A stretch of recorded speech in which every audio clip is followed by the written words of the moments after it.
from Daytona Beach, taking on the Rattlers of Florida A&M out of Tallahassee.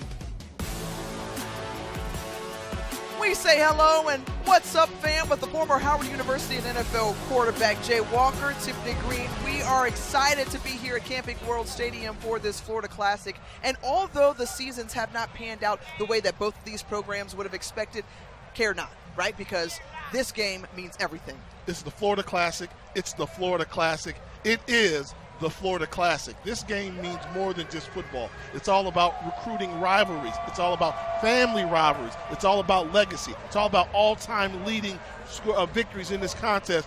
Both teams know what's at stake, and they expect to lay it on the line today. Some fantastic athletes we'll see on the field, including Kendall Bowler, an NFL prospect, but from home, right around here in Ocoee, Florida, he has been excellent throughout his career.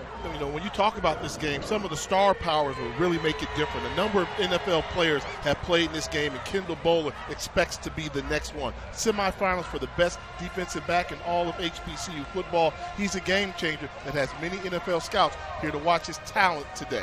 Everyone will be watching on, if you're a Wildcat fan especially, to see how Cam Ransom does. He's taken the reins back the last few games, and he's looked great. The junior transfer from McNeese State has regained his starting position. When he's effective, he's throwing the deep ball very accurately. A left-handed guy that can hurt you with his legs as well, but the key is going to be managing the turnovers. If he can manage the offense, look for the Wildcats to have a chance of putting some points on the board to get some much-needed offensive breakdown performance. Well, one of the fun parts about this Florida Classic, the bands, the battle of the bands, the Marching 100 from Florida A&M. Of course, the Marching Wildcats from Bethune-Cookman. Expect the other game to be going on within the game between the two bands. You know, we always say we go to a lot of games, and this is one of the noisiest games you'll see as well. You know, because both bands go 300 members plus. Both bands try to compete with each other. Love this atmosphere. Well, first-year head coach James Colsey III knows just how important this game is, understanding the standard that's been set as the defending HBCU national champions a season ago. Bethune-Cookman won the toss. They will defer, so Florida A&M will receive it first.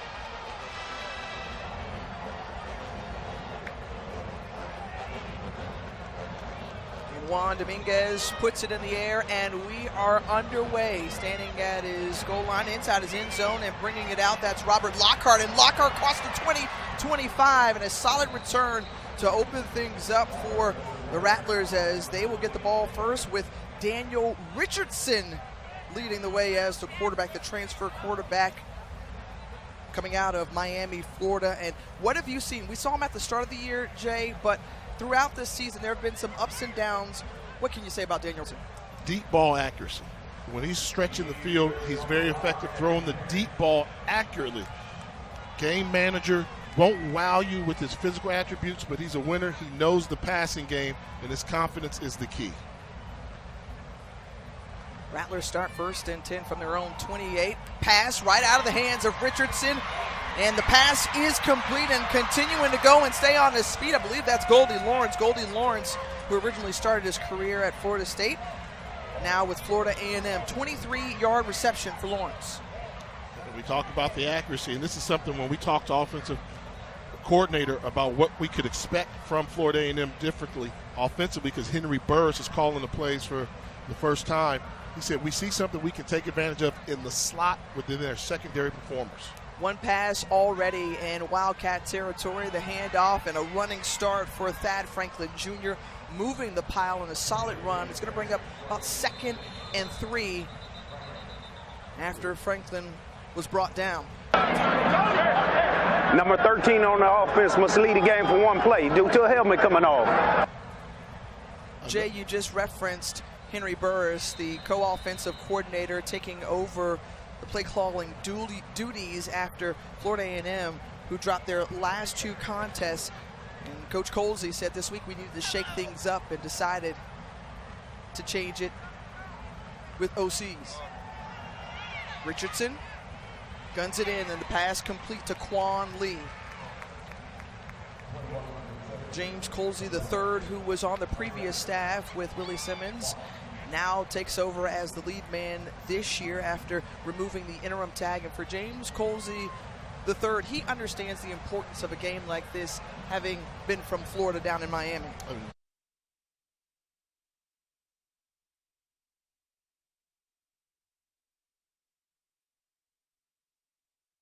Been an assistant coach in this game and knows what it means and wants to come out and put his best foot forward with his performance today.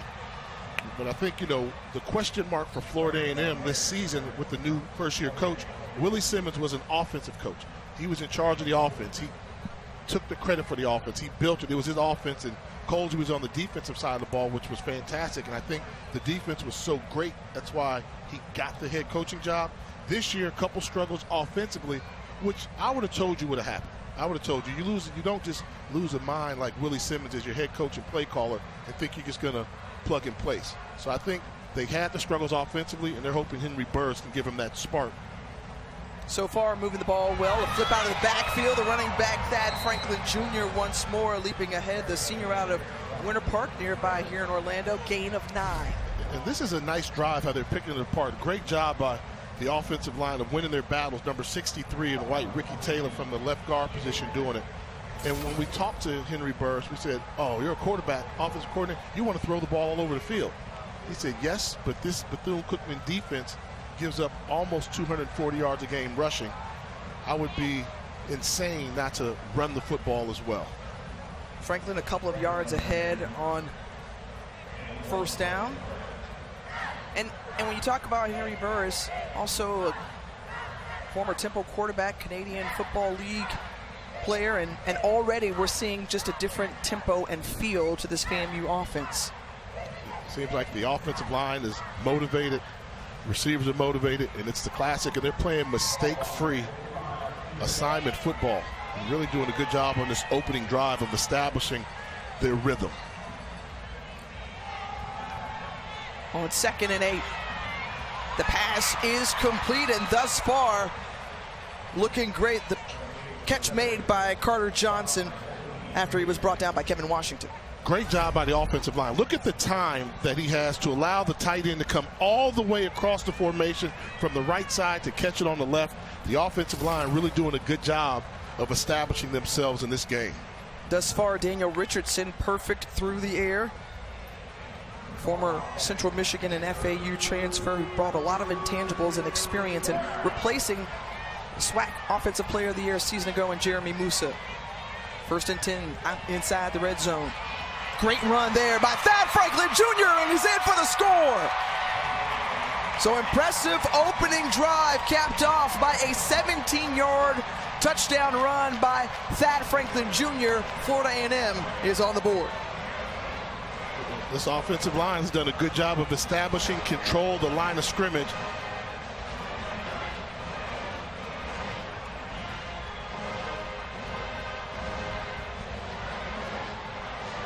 It's 68 degrees here. FAMU fans are on the visitors' side, full of sunshine and a lot to smile about after watching the Rattlers drive down the field.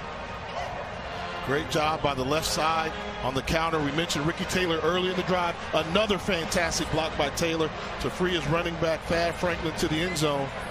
The Rattlers strike first here in the Florida Classic.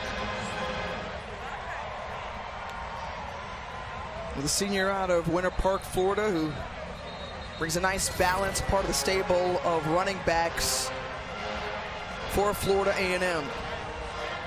If they can continue to run the football like that, I mean, that was an impeccable drive right there. The quarterback dropped back. Every time he dropped back, he never got touched. Running backs didn't get touched until they were 3 or 4 yards down the field. Way to establish, we like to call it, way to set the tone if you're Florida A&M.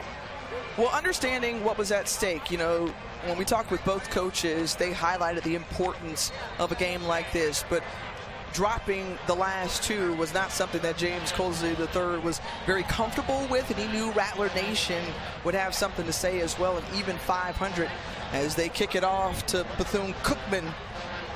And the up man receives it, dropped it for a second as it's down, but going back to that 8-play, 72-yard drive for Florida A&M. Better than 4 minutes taken off the clock. And now for Bethune-Cookman, we featured Cameron Ransom in the open.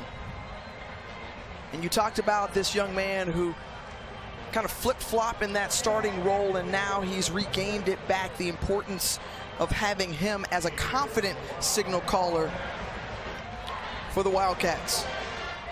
You see the numbers on the year have been more particularly the last 3 games. He's playing his best football, which is what you want. The 6 touchdowns, but the 0 interceptions. He must continue that against a very opportunistic. With a FAMU ban, please refrain from playing. That's imminent. First ban warning. Yep, that's the game within the game, Jay. We talk about it all the time within HBCU football, just how the bans will play quite a factor in this one. You said it was going to be noisy.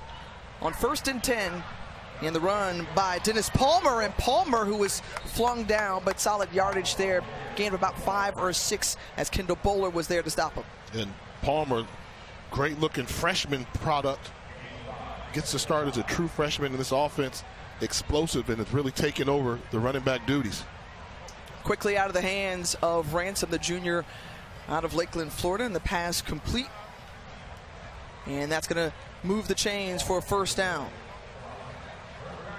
So Javon Ross, who made that reception, and Bethune-Cookman quickly gets back up to the line. With a handoff and nice run again. And solid running up ahead, trying to establish the run game and doing so successfully. Another 7-yard run there from Dennis Palmer. Raymond Woody Jr. in his 2nd Florida Classic and in his 2nd season as the head coach of the Wildcats. Played at Bethune-Cookman and now coaching his Wildcats as Palmer once again getting loose along that left side, and Dennis Palmer already showing a little bit of what he can do. 11-yard game finish off by Deco Wilson. Yeah, and the difference between Florida A&M this year and past years is teams have had the ability to run the ball. They give up 175 yards rushing per contest. In the previous years, they've only given up like 100, 105. So that's been one of their Achilles heels, teams having a way to run the football against them. And so if you're Joe Gerbino, the offensive coordinator, you're finding success running the football, keeping it on the ground, that pass incomplete from Ransom. What you hear oftentimes about, coordinators wanting to find a balance, and right now, Bethune-Cookman having success. And it can work. Keep an eye. They like to use their tight end, number 18, Thomas Nance. He's a guy that once you start to focus on the run, he can hurt you in the passing game. And there he is right there, Jay, right on cue, using Thomas Nance to get into Rattler territory and pick up the first down, gain of 21. Very rare you see a tight end that can really be a weapon in today's college football landscape, but they have one in Thomas Nance, the grad transfer from Tennessee State. Has over 30 catches on the season, great route runner, and can be a difference maker. Handoff once again after that first down, and solid run from Courtney Reese now, another running back, part of that stable for the Wildcats, gain of 6. But this is probably Bethune-Cookman's best drive they put together this season as well, with the balance, distributing the football, quarterback throwing dimes, and the offensive line seems to have a little push that they've been lacking this season. From the 25, Reese once more, trying to do a couple moves, does so. And inside the red zone, gain of 12 after Reese had a little shake and bake. Little shake it. Uh-oh.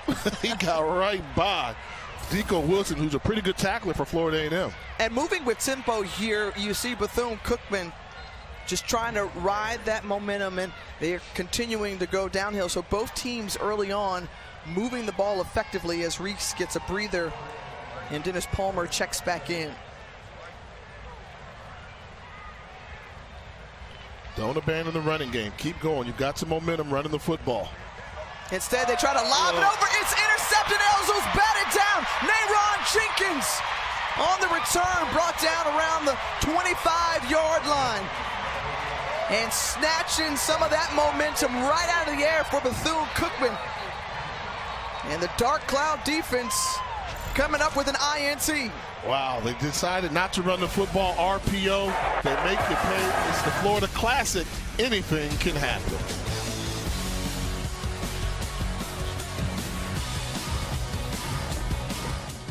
And they get the ball back after this great defensive play in the red zone. I mean, absolutely. I thought this might have been a run pass option, but as you saw from the replay, that the tight end faked like he was going to run block and then went into a pass route. So it's purely on the play selection, which is why Florida A&M was able to come up with the big play. Not the fault of Cam Ransom. Well, Eric Horn, who deflected that pass, and then Nayron Jenkins coming up with the interception, his first of the season. And now the Rattlers have it from Bethune's 25. Richardson feeling pressure but gets it off, and the pass complete to Franklin Jr.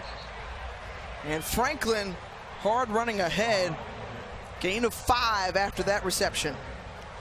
Going with the misdirection. Good job by Daniel Richardson, just able to get that ball off on the screen pass. Took a hit, but still a positive play on first down for Florida A&M.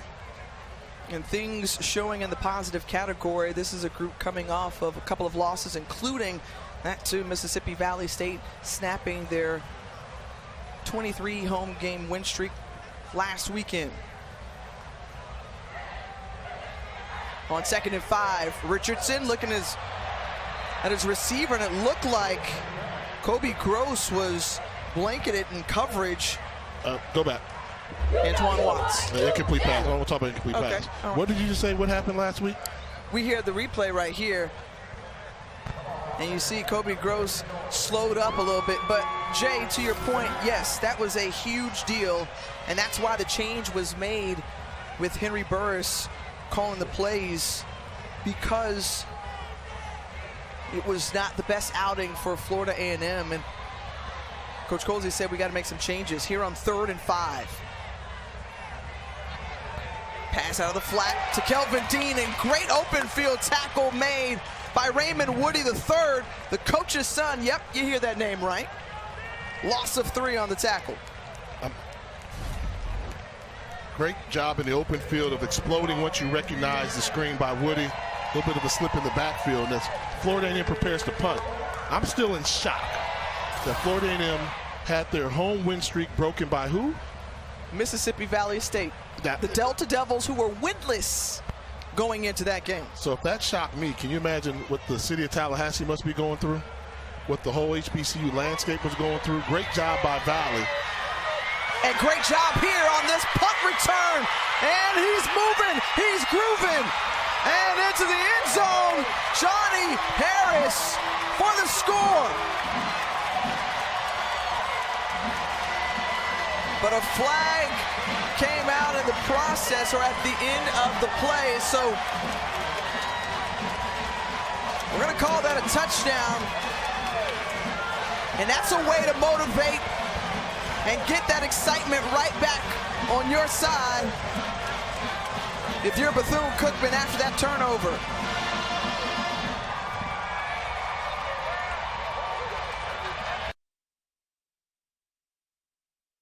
Probably a personal foul, maybe a celebration after the score. It looks like they're looking over to the Florida A&M bench to see if they want to enforce it now on the extra point or on the kickoff. Result of the play is a touchdown. Dead ball. Unsportsmanlike conduct. Bethune-Cookman, number 8. 15-yard penalty will be assessed on the kickoff. Try for point. It was Malik Huggins instead, a number change from the roster chart. And another look here at Huggins, who just took off running, found space, daylight, open real estate, and capped it off. 76-yard punt return for a touchdown, even at 7 apiece after that PAT. So Bethune-Cookman special teams answering back, and the Wildcats even with Florida A&M. Football is presented by McDonald's. Jake Gaither, Cy McLaren, some of the legendary coaches from these respective programs, and Rudy Hubbard, who won that 1978 one AA national championship in his first year of an existence. And you can't talk about Bethune-Cookman without Alvin Shine Wyatt. Indeed, all-time winningest coach in Bethune-Cookman history. Was also the women's basketball coach as well. And let's listen in to the marching Wildcats.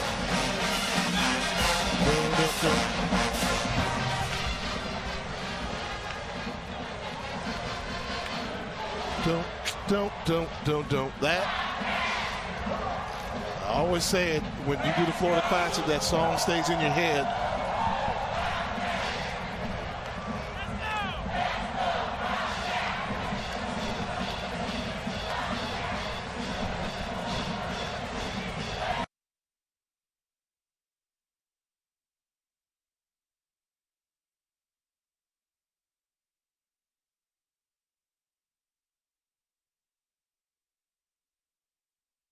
Great punt return for a touchdown, but they made a silly mistake by getting that penalty.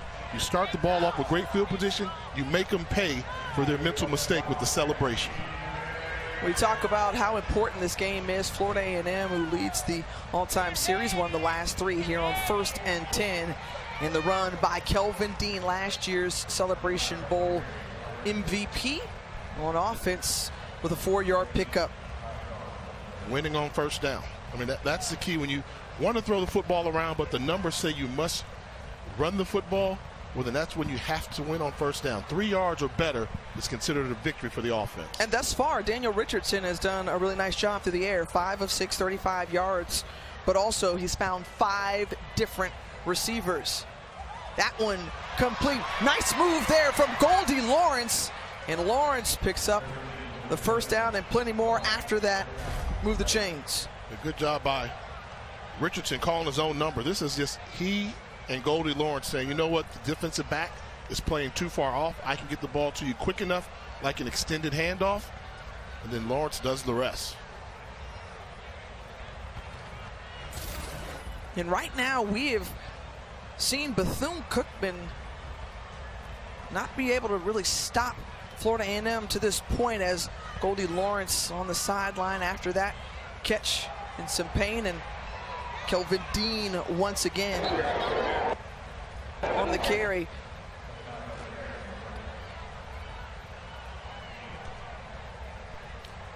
So he's going to go to the tent and get checked out by the athletic training staff. Meanwhile, Florida A&M moving the ball exceptionally well, and this was an area where, Coach Woody said to us, we've got to make sure that we do the fundamentals, back to the basics, make sure we're good tacklers, playing assignment football.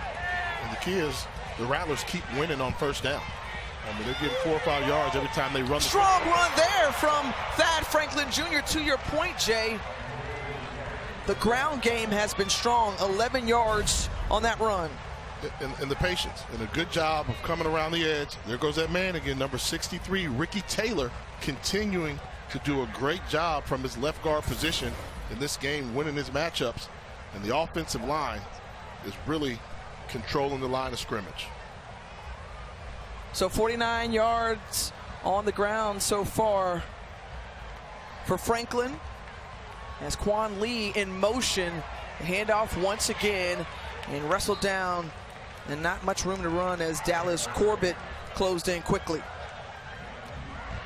And now this is what I like to see as an offensive coordinator with your play selection. When it's easy when you win first down, you gain 4 or 5 yards.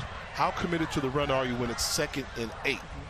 I would stay committed to the run, give them some type of spread formation where they think, okay, now we've got them behind the chains, they're going to pass.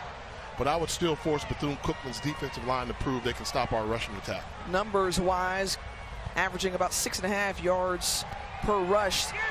Richardson looking, pressured, brought down, but he got out of the pocket, escaped, picked up some positive yardage, and brought down by Jeremy Greaves Jr. 4-man rush, able to get to the quarterback. They brought in a slot blitzer, but that was picked up, but a great job by Greaves of keeping Richardson in his vision line where he was able to make the tackle. So now here on 3rd and 5, you're inside the red zone. Let's find out what Henry Burris is going to dial up here. What did you like in these situations, Jay? Passing situation, the good thing is his offensive line is doing a good job protecting, so you have time to allow the crossing route to develop. They're going to spend a timeout here and talk it over a little bit further. Timeout. We'll step aside as well. Come back with us to Camping World Stadium. Two teams have history, some serious history dating back to 1925 when they first met. FAMU leading the all-time series, and the Florida Classic officially began in 1978, the 44th meeting between the two. And look, each of these squads have had their runs throughout. And right now, Florida A&M, winners of the last three, has a big 3rd and 5 here after the timeout. And Richardson handed it off. And nowhere to go, as a great play again by Raymond Woody Jr., or the 3rd rather, in a loss of 1. I thought they started working backwards. I thought they should have run this play on 2nd down, not on 3rd and 5, 3rd and 6. And G.K. Brown was really the first to get to him. So now Cameron Gillis has a 35-yard field goal attempt. Made a 45-yarder last week. The kick is up, and it is through. So that gives Florida A&M the advantage right back. A 10-7 lead for the Rattlers. Tiff, let me ask you this. So you know a lot about this. Like, you were born into this. Sure. Right? So I didn't realize the swings went so hard, but the Florida Classic record is kind of close, 24-19. Do y'all consider that like the rivalry one? Because if you look at the overall, I mean, FAMU's got like an 18-20 game lead, but Florida Classic is close. Absolutely, but that's why, as we talked about earlier, that's why this game means so much. I mean, because there were some great quarterbacks and great athletes that played in the Florida Classic, and because it's so tight, you feel it differently for those 364 days. And it originally started in Tampa and then moved here in 1998 to Orlando. The Florida Citrus Sports has done an amazing job hosting this event, and you think about this, just the economic impact that this Classic has had has been spectacular. Now, which school, what's the older school? I'm just curious. Is Bethune-Cookman older than FAMU? Is FAMU? Florida A&M is older. It's older, okay. We're going back to last year between these two teams, and Florida A&M was looking to remain perfect and cap off their undefeated SWAC season. Magical season. And it was 12-1 overall and going on to the Cricket Celebration Bowl and winning it. But they were undefeated 8-0 in the SWAC conference, went on to win the SWAC championship. And so many players graduated or moved on from the program. James Colsey, told us, hey, look, this is a different team. We got a lot of different players in, especially on defense. We've seen some new players have to emerge and step up. As good tackle there made Deco Wilson. You said a sure tackler in this system, and there a loss of 2 on that. All I'm going to say about the Florida A&M magical season is it's a year ago, and we've seen a lot happen at Florida A&M since they won that championship. And let's be fair, a lot in Tallahassee. Florida State had to deal with the same thing. They had a dream season a year ago, and what's going on in the water down in Tallahassee? Not sure, as Cam Ransom has that one incomplete into traffic to Thomas Nance. I mean, an even 500 season is not what was expected for Florida A&M. On the other side, Bethune-Cookman is looking to build under Raymond Woody. This is his alma mater. He wants to see things change. 3 wins a season ago. And the first 3rd down of the day for his Wildcats. Can they convert here as Ransom off his back foot, and the pass through the hands of Palmer, and it's incomplete. You got to go someplace else with the football there. In that case there, they had what they wanted. They had Thomas Nance, their tight end, isolated against a linebacker in coverage, running a 12-yard out route. He had separation, but Ransom decided to get rid of the football early and settle for throwing the ball in the flat.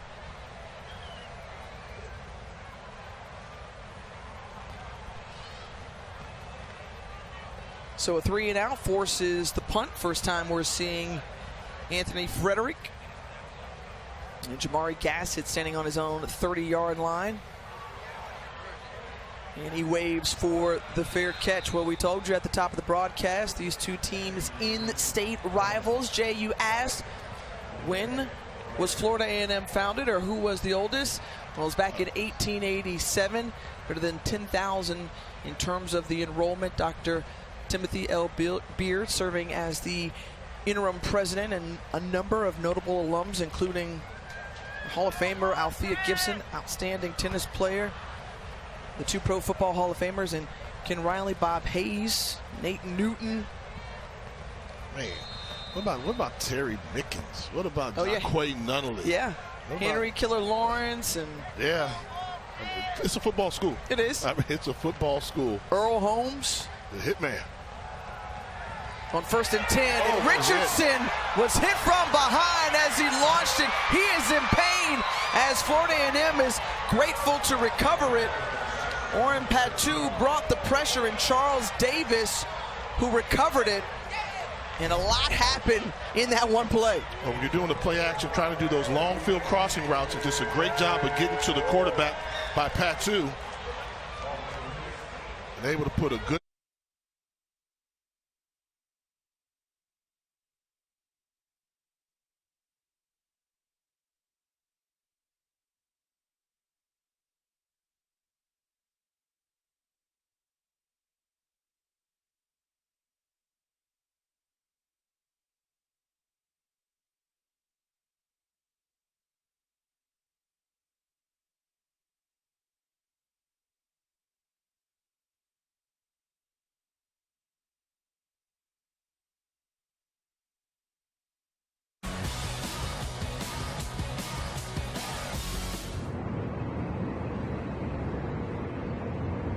the Florida Classic, a 10-7 ball game as we start the second quarter. Bethune-Cookman out of Daytona Beach, founded in 1904 by Dr. Mary McLeod Bethune. Dr. William Berry, currently the president of the university. We saw Nick Collins, who's a part of Coach Woody's staff. Larry Little, the Pro Football Hall of Famer, played here for the Wildcats, as Daniel Richardson has that one complete. Great. Nice hands there by Goldie Lawrence. Went up and got it and picked up the first down in the process. Well, Lawrence, who's being utilized a little bit more with a couple of receivers down. Jay, how do you rate this? Yeah, good job. I mean, the transfer from Florida State doing a good job of using his body, and more importantly, realizing he was going to be short with the original catch. Turned around and found the first down markers, keep the drive going. Dean bouncing to the outside, finding space, a crease, and a strong run. Gain of about 12 on that one, and another first down. Antoine Watts finally brought him down. And this is the recipe for success for Florida A&M. I mean, you have to run the football. If they stop you once, okay. Bethune-Cookman has not shown they can stop you on consecutive plays running the ball. Once more in a Wildcat territory, tough pass. One hand got on it, but incomplete to Carter Johnson. And it sounds like a broken record, but would you rather have 2nd and 7 or 2nd and 10? And the way Florida A&M is running the football, would you rather have 2nd and 4 compared to 2nd and 10?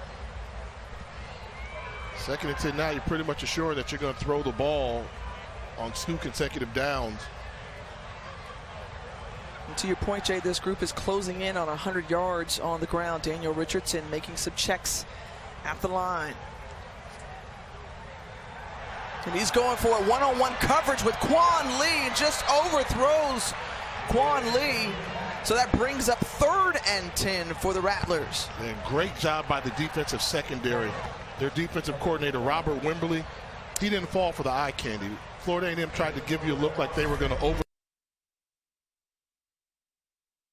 the left side and run the football with the play action, but they knew, stay alert, they're probably going to throw the ball. They were baiting you in, and they did not fall for it. Good job by Andrew Volmar, the cornerback. They've already converted on 3rd and 12 on this drive. The handoff to Thad Franklin Jr., good yardage picked up there And you say yes. Why? Well, because if you're going to run the ball on 3rd and 10 and you have a number in your head, you say, okay, if I can get this to 4th and manageable, then I'm willing to go for it again. And that's kind of the pro mentality that Henry Burris, the play caller, had in mind when he called that running play on 3rd and 10. You're rewarded with getting a successful run, and now it's 4th and 4. This part of the field, you absolutely go for it. There's 6 of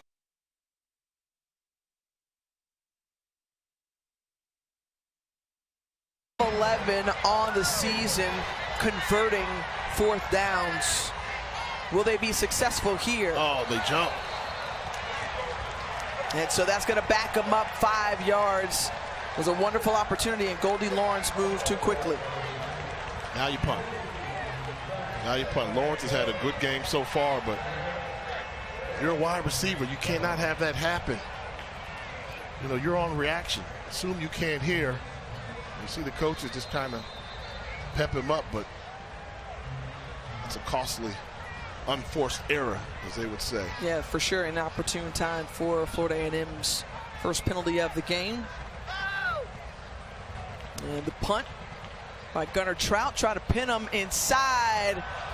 And the bounce fortuitous for Bethune-Cookman, a touchback.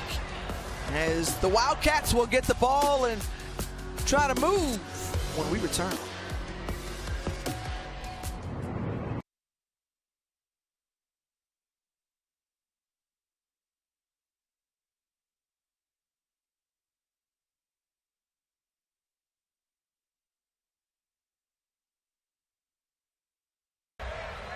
Florida A&M, Bethune-Cookman, 2 in-state rivals here in the state of Florida. And just yesterday at the Hyatt Regency Grand Cypress, the annual Florida Classic kickoff luncheon, teams, ADs, presidents, coaches, all in attendance. And Vaughn Wilson, one of our friends, getting a chance to talk to Coach Woody, Coach Colsey, players taking a picture with the Florida Classic trophy. And of course, a lot of bragging rights on the line here in the Sunshine State. Now, at that luncheon, I'm told the presidents do more trash talking than the coaches. Yeah, oftentimes, indeed. And you know why? Because the presidents don't get judged by wins and losses. Coach is a little nervous out there. It's like sometimes we would feel like, as a coach, why are you nervous? You're not the one who will get hit. You talk all that trash, I may be the benefactor of some unnecessary hits.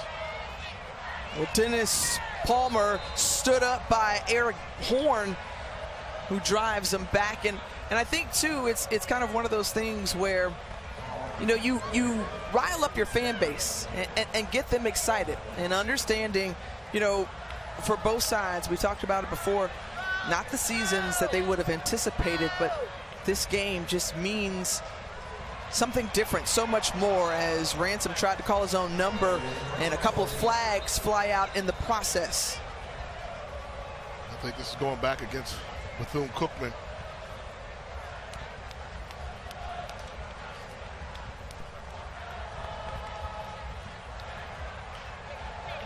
It's a holding call. I take it against Bethune-Cookman. Move them back a little bit, win the battle of field position.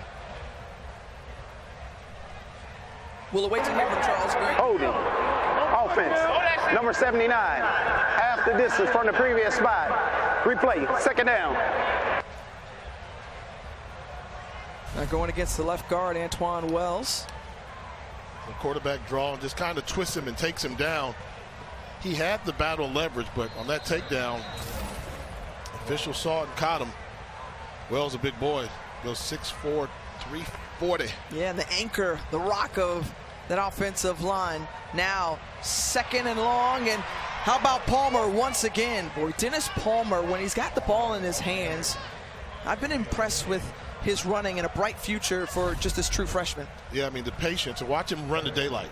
And so often young backs just bounce for no reason.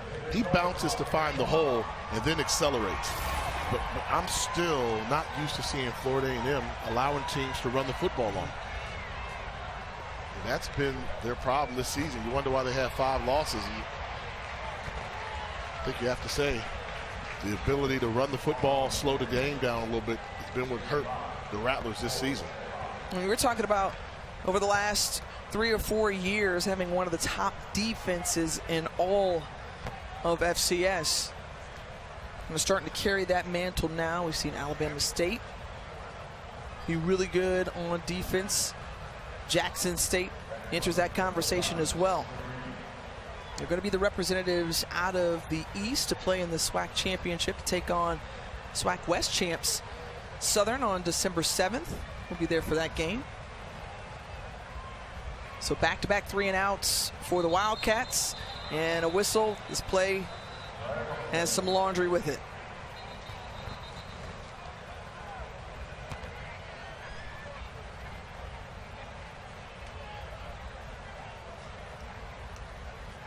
And Jay, to that conversation, looking forward to that SWAC championship game. There'll be electricity in that place. In Jackson, Mississippi. Delay a game on the defense. Disconcerting signals. 5-yard penalty. 4th down. Whoa. Now you're going to get 5 yards. So you're looking at 4th and 1, half a yard.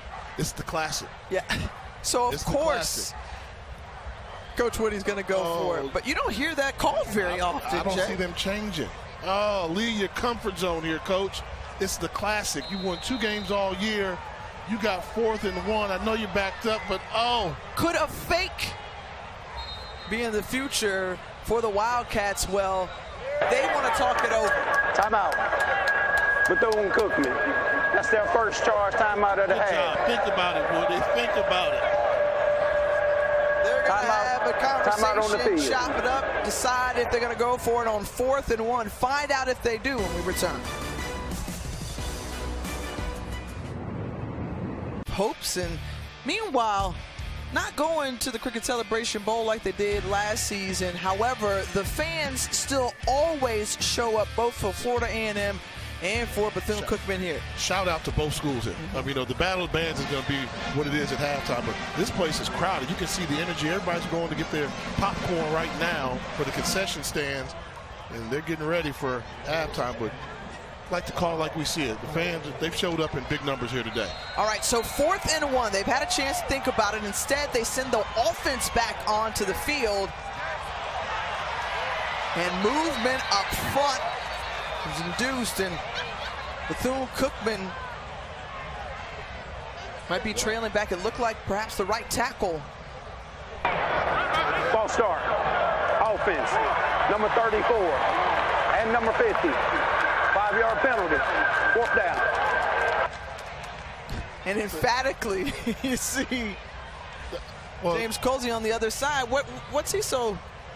Are they saying that they offset? So I don't see him moving the ball back, but they should be moving the ball back.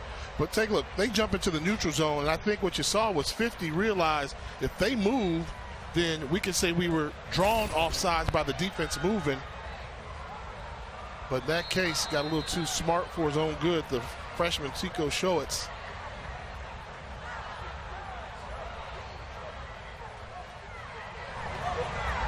Rick on the punt. Jamari Gassett, fair catch. And we talked a little bit earlier, Jay, just about how things shake out in the SWAC. The championship game will feature Jackson State, currently undefeated in conference play. They got a big one in overtime. And 2 of the 3 they had to come from behind just to send it into overtime. Good job by Terrence Graves and the Jaguars. Great job there by Thad Franklin Jr. on that 1st down run, brought down by Raymond Woody, the 3rd pickup of 15. Well, that SWAC championship game featuring the first 2 teams when they started the initial SWAC championship back in 1999 between Jackson State and Southern, coming your way December 7th at 1 p.m. Eastern on ESPN2. Another 1st down run for Thad Franklin Jr. You know why that game is going to be so electric? I mean, think about it. We know the HBCU landscape, right? But outside HBCU, you see the teams there where they rank. South Carolina State, people are going to say, why are they number 1? Well, their only loss was to Florida A&M by 1 point, and they're playing the hottest football. Jackson State, great job. Central, still trying to get into the postseason, possibly. That could happen.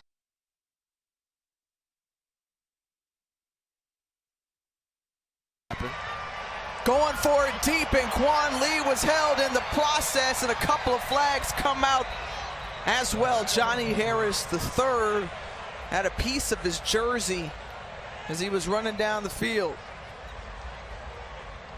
Taking another deep shot again.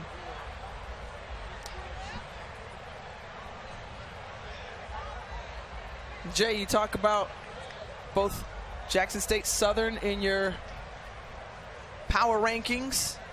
South Carolina State is on their way. There are 2 fouls on the play, both by the defense. Personal foul, hands to the face. Number 90 on the defense. That penalty is declined. Pass interference, defense, number 30. 15-yard penalty, automatic, first down.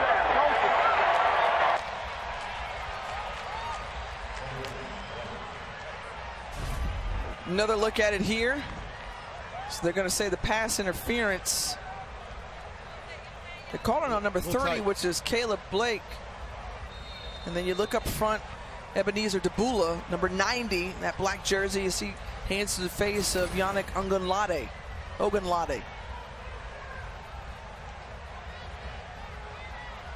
It's Franklin along that left side, cuts back inside. And another first down from Thad Franklin. Kevin Washington Jr. with the stop. But this is a balanced runner in the attack of Thad Franklin, who gets a breather on the sideline. But already a strong first half for Franklin. 12 carries and 89 yards so far in this one. And he started to emerge. He transferred in from the University of Miami, the big running back that they need to replace that power runner. And he can really get it done in between the tackles. He's a load to bring down. How about Bo Somerset coming in, his first carry of the game. And you see that laundry flying out. 8-yard pickup, Steven Sparrow with the tackle. Let's see what referee Charles Green has to say. Holding, offense, number 62, 10-yard penalty, replay, first down. So it's going to erase that run from Bo Somerset.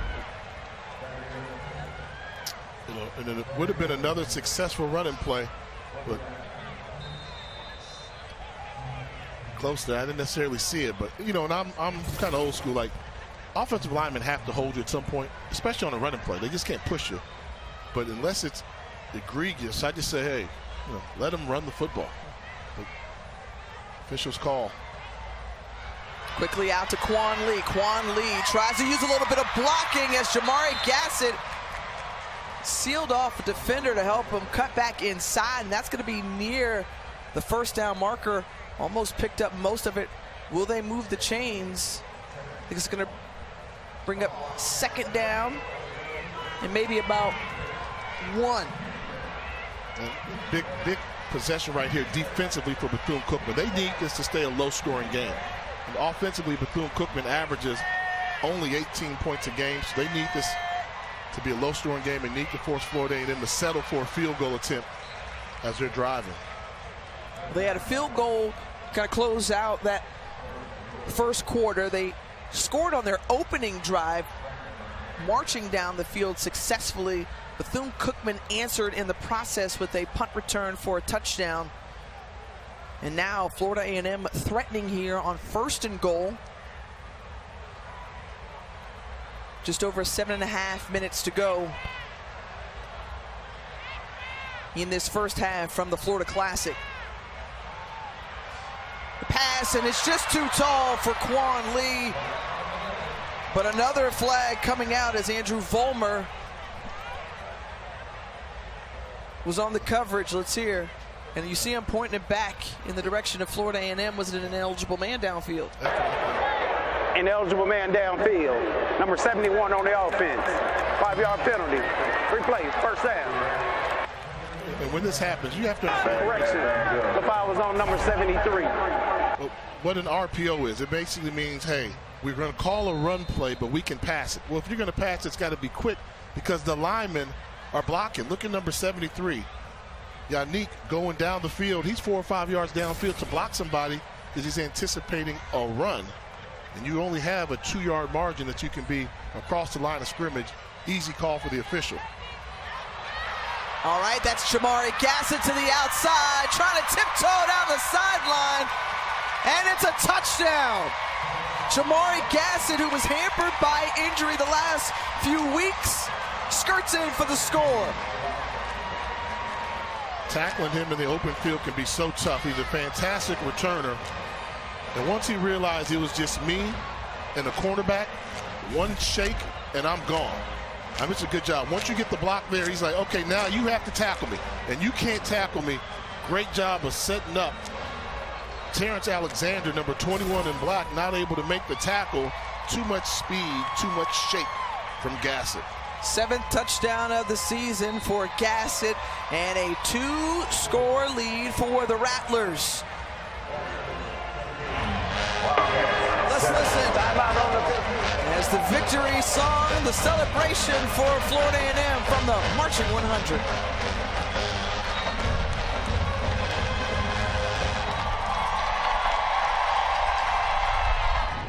Royal Court enjoying the Marching 100 after the score for the Rattlers as we welcome you back to college football presented by McDonald's. Good time indeed. Love seeing these young people, ambassadors for the university. Where's Mr. And so, he might be to the left. Aren't they supposed to be together? Yeah, he might be to the left. I'm not sure. I don't have all the answers, Jay. I mean, you were part of the Royal Court. I was. So I figure he might be attending to, you know, the Queen. Like, she might need something. Okay. I don't know. Here on the return, that's Courtney Reese, and Reese, not much room to run. All right, Jay. Now, you were kind enough to release the reins this week for Gimme 5, and so instead of Jay's Gimme 5, it's Tiffany's Gimme 5. What's so special about the Florida Classic? Some memories, Battle of the Bands, undisputed, wonderful, wonderful performances. Orlando calling it home here in the late 1990s. Bethune-Cookman, I think that stands out. That winning streak, record crowds here, and then of course I gotta say, back in the day, Contagious, Ron Isley had a song, and that was me and actually my King Orange and Green, my current husband. Hey, look. Venom put Venom down on y'all? Yeah, man. Wait, it was bad. That was it. On this field. So among my favorite memories, Jay, you've never seen that before. No, and I feel sorry for Aaron because you outran him off the field. But keep going. And on the bubble, the guest appearances. I remember there were Cadillacs and motorcycles when the Marching Wildcats came out onto the field. I mean, they did it in style, bringing the drum majors out. And, of course, I think P.D. Pablo, he had a popular song back in the day. You just never know what you're going to see here. I met Kevin Hart here doing this game. Kevin Hart came by the booth a couple years back, so they've got a little star power. I was wondering why you called it Contagious. That was the name of the song. You're a contagious. That's right. Come on, Jay. Okay. Wait a minute. Let America hear it. No, not to do that. But Venom was doing work on y'all. Yeah, he was. Yeah, he was. See, it was a lover's quarrel kind of type of thing. Was that staged, or were you? No, we did it for the first time. It just kind of happened. So he got mad you were on this field. It was a moment. Redoing the kickoff here, and Darnell Dees with a strong return into Rattler territory. Darnell Dees, who's played in plenty of Florida Classics. The pooch kick and a little miscommunication between the returners, but a good job by, after you don't get the ball, good job of getting upfield to help shield as a blocker was Courtney Reese, number 6. He could have easily caught that, but he didn't give up on it. Helped him find the hole. And Bethune-Cookman, great field position. 43-yard return for the Wildcats. And so now an opportunity here for Raymond Woody's team. Try to put something together. Just over 7 minutes to go. What can they do to jumpstart this offense thus far? Just 80 total yards and just under 6.5 minutes of time of possession. They can prove that they can stop Thomas Nance. They've had some good runs, but I think Thomas Nance is a focal point of the tight end in their passing game. Stepping up out of pressure, Ransom stays on the feet and throws it out of bounds. All right, Jay, that was my thought. That was how I felt about it. So Jay's 2 cents. Yeah. It's Tiff's 2 cents, but my 2 cents, right there, the Let's Go Wildcats song. When you leave this stadium after the game, that song will be in my head for like a week straight. Let's Go Wildcats. They get it going. And it's the Florida Classic. It's the Florida weather. You know, I'm coming from up north, so when I think of Florida Classic, I'm like, I'm going to get some sunshine. Yeah. I'm going to enjoy it. And did you get the sunshine? Absolutely. Yeah. The day's gorgeous. It was. It snowed up in Maryland a couple days ago. Palmer on the carry, spun around, and he's going to be a couple of yards short, maybe about 3 of the first down marker, Jamil Sanders with the tackle. So now 3rd and manageable. Can the Wildcats convert here and keep the drive going? They have to. They can't let this game get away for it. You're thinking right away, this is 4-down territory. All you want is positive yardage on this 3rd down play to give yourself a chance to go for it on 4th. And that's Palmer. Did he get enough? I think he did based on the push. And it's going to be a 1st down. First conversion this afternoon for the Wildcats. And I would continue to feed Dennis Palmer. He's going to be a good one. The freshman has shown the moment is not too big for him. There he goes again, 43 yards before that carry, and tack on another 4 for Palmer. 5'10" freshman out of Jensen Beach, Florida. They like him because of his physicality. He's got the ability to run between the tackles. Look at this formation. They really caught Florida A&M slipping. Trips to the bottom of the screen and quickly whistled as a timeout's taken. Prior to the snap. Timeout. Florida A&M. That's their 2nd charge timeout at half. It will be a 30-second timeout.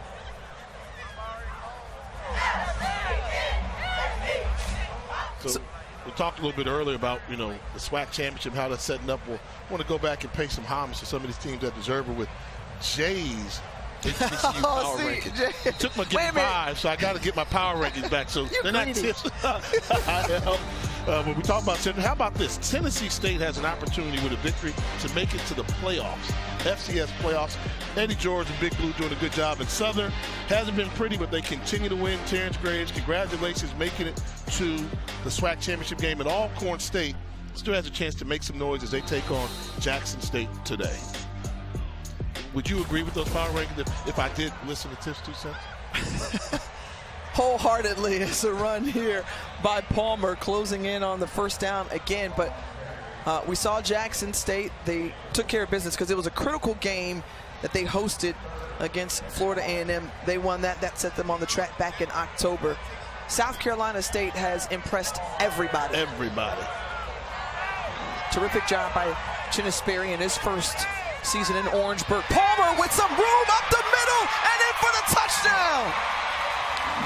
Dennis Palmer says, continue to feed me. Give me the rock. Touchdown.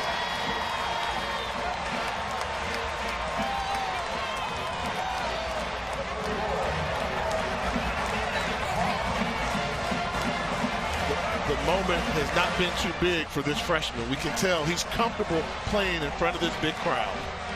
Well, they wanted to get him the football. That's what the coaching staff told us this week. We've seen a steady dose of Dennis Palmer, 10 carries, 56 yards on the ground. In a rushing TD, Cade Hector brings this one within a field goal. So the Wildcats come right back, took advantage of good field position after return, and then here, Jay. Yeah, good job by the right side of the line. That's where the freshmen live. That's Melvin Puckett and Tico Shoat. True freshmen starting on the offensive line along with Christian Loving. They gave another freshman some daylight. He saw the hole, made one cut, and made it a foot race to the end zone. And one of the things we got to give credit to Bethune-Cookman for, the record's 2-9, but they start 3 freshmen on the offensive line. You got a freshman in Dennis Palmer starting at running back. They're trying to build something, and they're competing here in the Florida Classic. Jay, you took the words right out of my mouth. I was going to say just those 3 O-linemen up front, but a lot of faith and a lot of trial by fire this season, and the maturation from the start of, or the end of August to now. And this coaching staff has a lot to build on looking into the future. So here's Robert Lockhart on the return, finding some room along that left side, and Lockhart is stood up around the 30-yard line. And that is where the Rattlers will get the ball back and begin their drive. In-game entertainment, Bethune-Cookman to me is the most active band I've seen. I call them the White Hats. They're getting ready for halftime, but they could just as easily stop. But they're going to keep it going.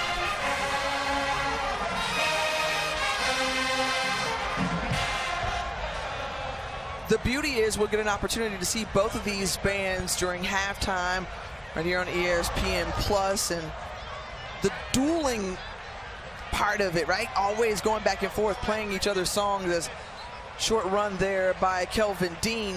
But looking at the Band of the Year rankings in the second year of this competition, and 2 of the top 4 bands will be performing in just over or under 5 minutes. Ooh, okay, Florida A&M at 2, Bethune-Cookman at 4. So marching 100, marching Wildcats. Wow, yeah, and I would agree. They're 2 of the top 5 bands in the country. Absolutely, I mean, no question about that. Of course, you're gonna say absolutely, Tiff. No, I give full respect. I think Dr. Donovan Wells does a terrific job, just like the defense for the Wildcats there. And bringing down the ball carrier is Jeremy Greaves Jr. We've called his name already in this game with another spectacular play. What he continues to do, although he's not breaking down the pocket, he's keeping his vision on where the quarterback is and able to make the tackle. Greaves showing with a little motor. He's one of those young players for Bethune-Cookman as well, just a sophomore. Trying to have a big classic from his defensive end position. Second sack of this defense for the Wildcats. Can they stop Florida A&M here on this 3rd and 10? Delayed handoff to Kelvin Dean, who tries to wrestle with the defender and is brought down short. Antoine Watts with the tackle. Yeah, great job by Antoine Watts. He was the key. If he doesn't make the tackle, this play is going to hit for a first down. Coming up from his safety position, able to minimize the gain and force the punt. Well, how about this? Things mounting in favor of Bethune-Cookman. They get the touchdown score on their last drive. They come up with a stop here on defense, force a 3 and out. And we'll have a chance to get the ball back and maybe try to go into the locker room, perhaps to tie it up or take the lead. Huggins, fair catch. So when we talked about the Band of the Year, I want to go back to it. As you see, probably the most famous band in the country, the Marching 100, with that name there. Any surprises there? Well, North Carolina A&T, the defending champions, right? Jackson State was in the competition with them as well. I always believe Southern Tennessee State are among some of the top bands consistently as well. The Human Jukebox, Aristocrat of bands, but maybe the Spartan Legion. They sound strong this year, though. I think Norfolk State's the best band in the MEAC. I think you have to have some MEAC representation. But for me, my shock would be how quickly Florida A&M got into the number 2 spot. I mean, a season ago, they weren't even cracking top 10. But you can tell the band director, Dr. Shelby Chipman, realized, well, we have to get this and put a focus on it. Florida A&M with the numbers moving to that number 2 spot. That Band of the Year competition on December 13th, the night before the Cricket Celebration Bowl in Atlanta. Dennis Palmer. I got a crazy idea. Uh-oh. You and your ideas, Jay. Number 34 on the offense must lead the game for 1 play due to a helmet coming off. Whoever wins the Battle of the Bands at halftime right now gets the invitation to Atlanta. Okay. Moves into the number 2 spot. It's like put your title on the line. You're Florida A&M and you're number 2. Put your title on the line, and if we take it from you, we're going to Atlanta. Would you take that, Tiff? Would you take it? Again, Jackson State would have something to say about that in the process. Sonic boom, for sure, as Marcus Velez was brought down after the reception. It's going to bring up 4th and 1, but there's some discussion there. Well, earlier I said you go for it, right? 4th and 1, you're 2 and 9, you go for it, you backed up. Now I would second guess going for it because you want to end the half with some momentum. You're going to try to get a playoff potentially before the 2-minute timeout. Think about it again. I think you punt the ball in this situation. You take advantage of the timeout. 2-minute timeout. Well, they're going to have some time to mull it over during this 2-minute timeout.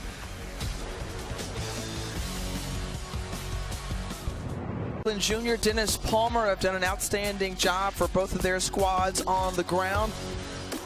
And Palmer, just a freshman. Meanwhile, Thad Franklin Jr. averaging better than 7 yards on the ground. And here now, 4th and 1, Jay. They decide to go for it. They shift everybody and overload the right side. So 3 wide receivers to the top of your screen. From their own 35. I would have done the same thing. Go for the hard count. Try and get them to jump. If not, kick the ball away. I don't think you go for it in this situation. But they do.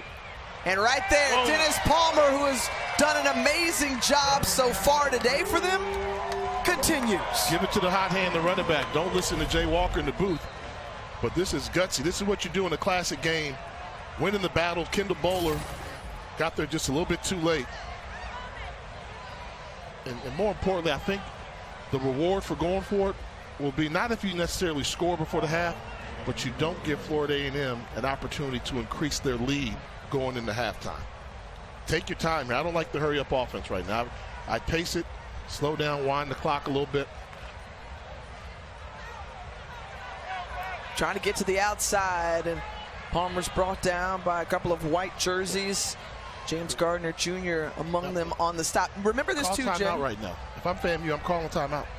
Give me an opportunity to get the ball back. If I stop him short, I would have called the timeout to force them to throw it and then see 4th down. Well, Bethune-Cookman helping in the process, moving up to the line quickly. So depending upon this play, Florida A&M only has 1 timeout remaining.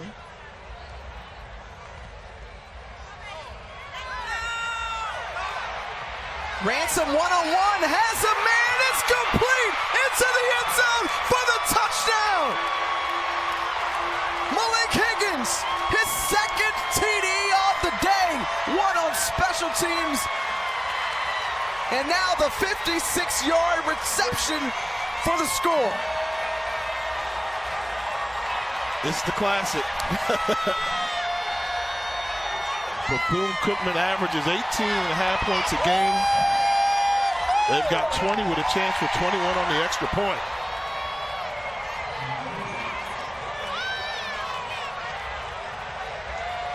So Bethune-Cookman takes their first lead of the game. And what execution there from Ransom to Huggins. I mean, taking the deep shot, and you wonder how does he get so open?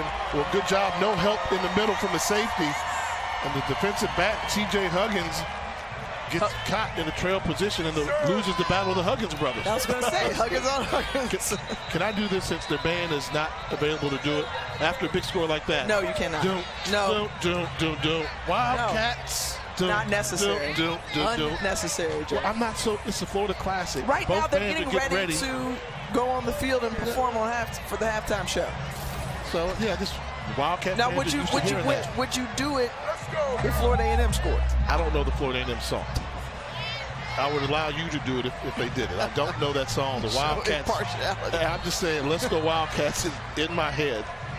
It will be there, but is this what the Classic is all about? Absolutely.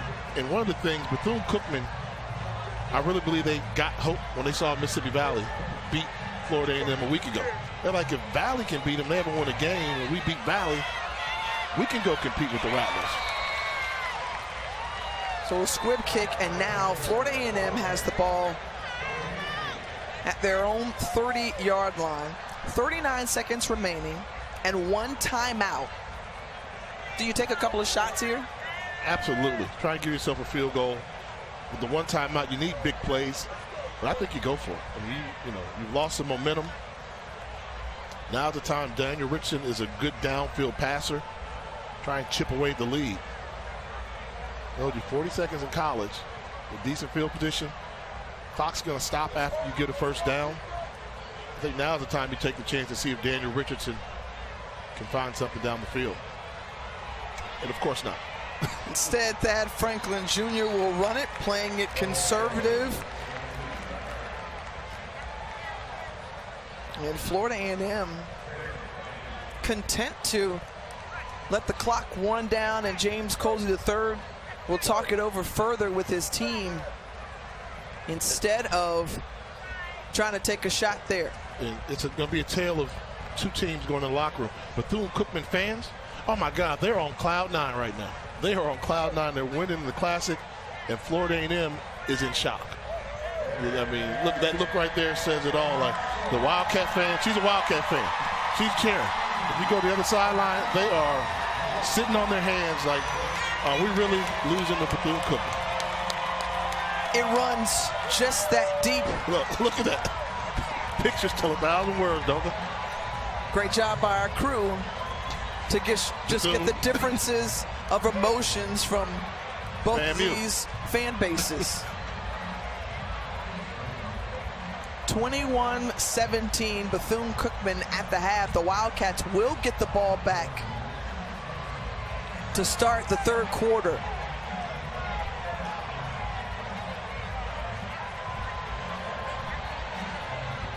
And so it was Florida A&M who got on the board first. They had the lead.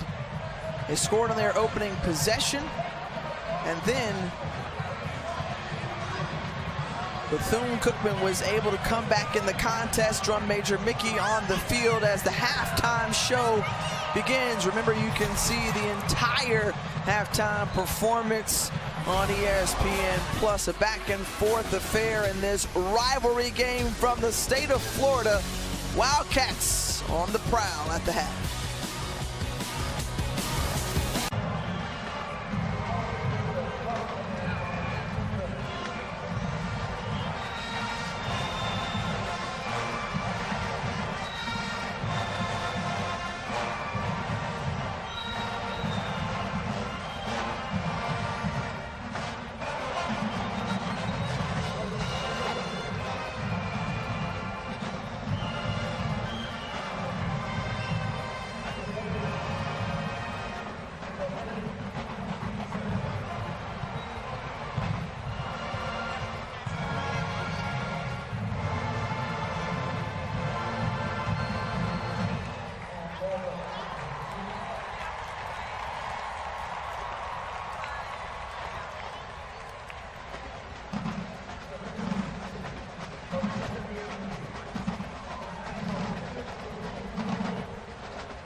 Stadium. The Bethune-Cookman watching Wildcats take the field. The drum major is high stepping with Dr. Donovan Wells, the director of bands. Here come the Wildcats.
Stadium is rocking right now after both bands finished taking the field. The marching Wildcats just left. In fact, Bethune-Cookman is on top here, 21-17 through the first two quarters. Jay Walker, Tiffany Green, here with you. He's going to try to start something. I'm not even here for it. I don't need it. We know the score of the game. Bethune-Cookman's winning on the scoreboard. Absolutely. But after that halftime show, Bethune-Cookman may be winning some Your more. bias showing out right now as we take a look at the first half storylines and highlights. The opening drive for Florida A&M resulted in a touchdown. And how about coming right back, Malik Huggins with the punt return for a TD to keep Bethune-Cookman in this one. Florida A&M did a good job of getting the ball to their skill positions when they needed to, but the surprise was Bethune-Cookman's ability to run the football, and then when called upon, the explosive play downfield to Huggins to give the Wildcats their first lead in this contest. As Bethune-Cookman gets the ball to start this second half. Special teams have been special, and how about how special They have been today. That was Reese on the return. And meanwhile, you know what? I'm going to just eat these fries. The halftime was great. Big Dave's cheesesteaks here. Oh, yeah. Oh, if you haven't had them, everything. It's real deal. Everything. Sorry. I'm just here to get it in. This is part of the Florida Classic too, right? This is part of college football. A Saturday, you want to go tailgate, concession, all that good stuff. So we're just taking part in it too. They send it up, but we're going to eat it. Yeah, absolutely. I'm going to eat it some point. I need a TV timeout. Jay, were you talking with your mouth full? My mama taught me better than that. Yeah, yes, you did. She taught me better than that. Star power. Just finish before you finish. Wildcats started Rattler territory at the 45-yard line.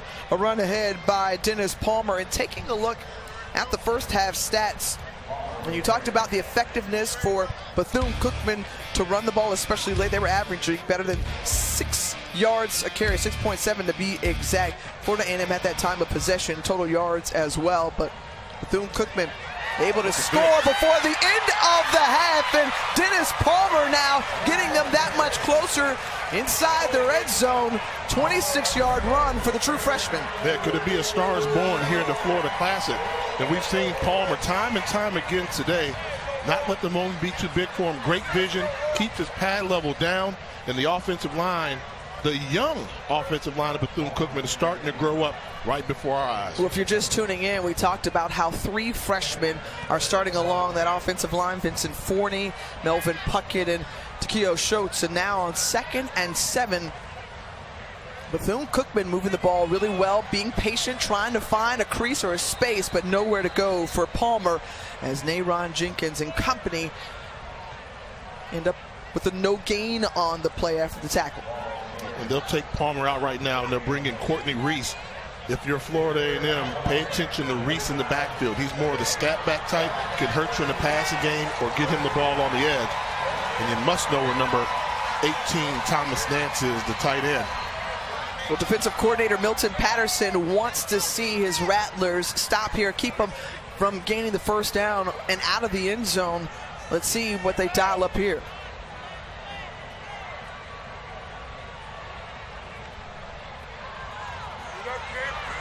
Ransom in traffic, overthrows, and it's incomplete, but a flag coming out at the end of the play, a couple of them, in fact.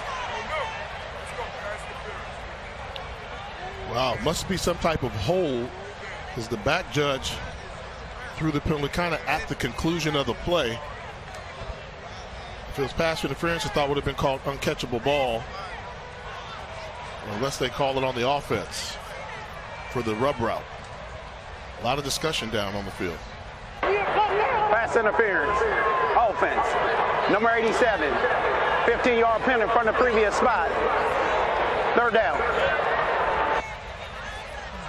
Well, Coach Woody not liking the call. Another look as it goes against Lorenzo Jenkins. Jenkins to the bottom of your screen, 87 in black. I mean, he was running up the seam, and normally you see that called on the rub routes on 2-point conversions close by. Very rarely do you see it called down the field that way on a seam route. Tough call against Bethune-Cookman. So that backs him up all the way to the 30, or rather 27-yard line. 3rd and 22, and they run it with Palmer, and right there to bring him down was Davian Westmoreland. And so 4th down upcoming. And right at the edge of the comfortability for the kicking unit for Raymond Woody's team. So they're going to try to go with the leg of Cade Hector. And Hector with a 43-yard attempt. He made a 48-yarder earlier this season. And Hector with the leg, and it's good. So tack on 3 more for the Wildcats as their fans enthuse after the opening score. They net 3 points. They're on top, 24-17. I love watching my child. Bethune-Cookman after trailing 17-7, and now the Wildcats getting loose.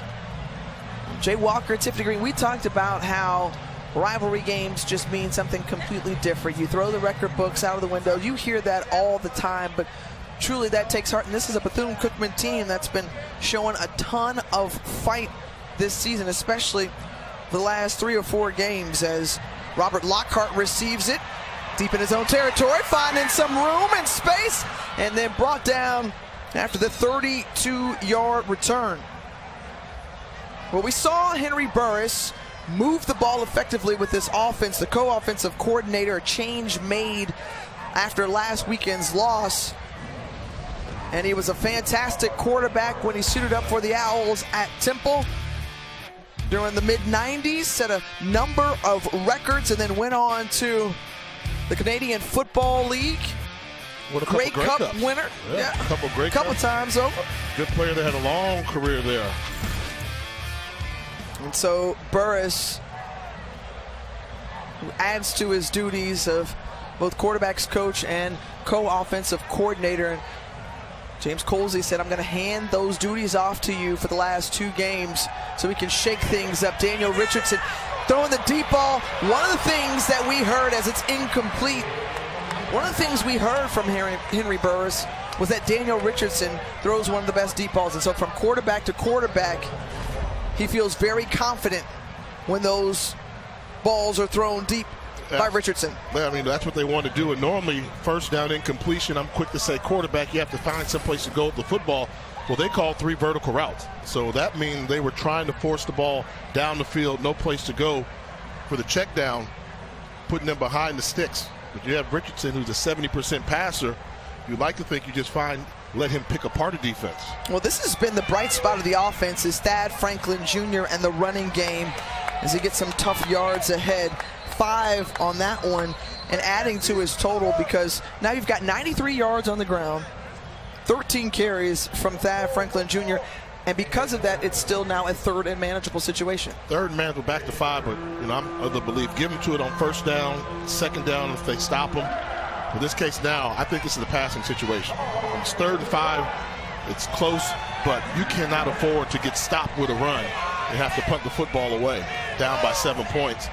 You need your playmakers, Gassett and wide receiver along with goalie Lawrence, to win their matchups. Richardson looking, has a man pass complete, and that's going to move the chains. To your point, Jamari Gassett, who has been a weapon for him all season long, the only returning wide receiver, and picks up the reception, his first of the day. Yeah, I actually thought the linebacker, Kevin Washington, number 14, had a good chance to reroute him within that 5-yard area, but he chose to allow Gassett to make the catch underneath and extend the ball out for the 1st down. This is a Florida A&M team with a lot of new faces, including quarterback Daniel Richardson. He got into a groove. Thad Franklin Jr. among them as well, you mentioned earlier, transferring from the U. This is the setup that you want there. Big, powerful back, 230-pound running back that transfers from Miami, starting to play his best football, even with his forward lean, picks up positive yards. 4 yards on that play, you got to go back to him. I have to see that Bethune-Cookman can stop this big running back when he's got momentum going forward. They hand it off to him again, a little stutter step, and he's successful on that carry right at the 1st down marker, but also a century mark here this afternoon or evening now for Thad Franklin Jr. And what were my words right before the snap?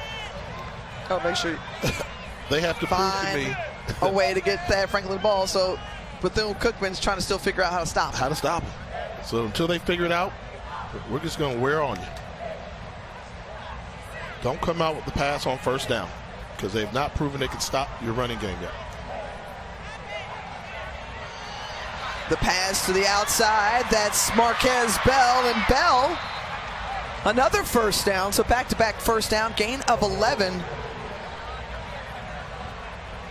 And Raymond Woody the 3rd out there, as Coach Woody has been around in many stops in college football. His family has followed him the entire way, Oregon, Florida State, and now Daytona Beach and how special it is after graduating from Cal Berkeley.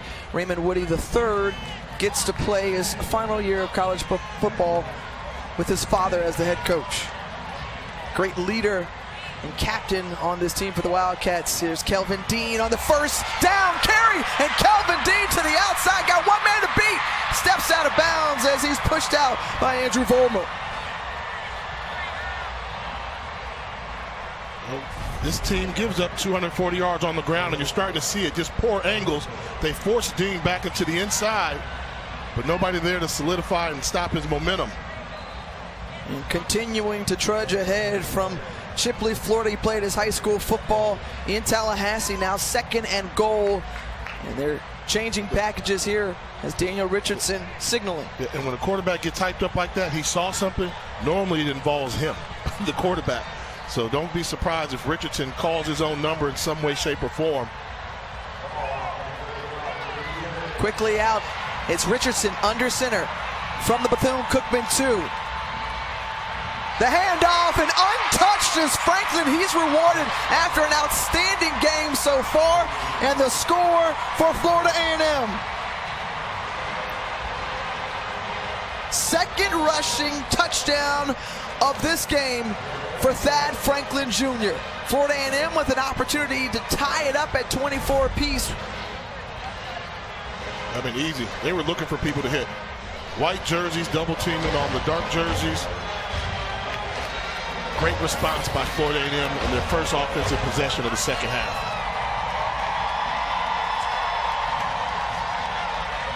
Gillis's extra point is good, and it's 24-all.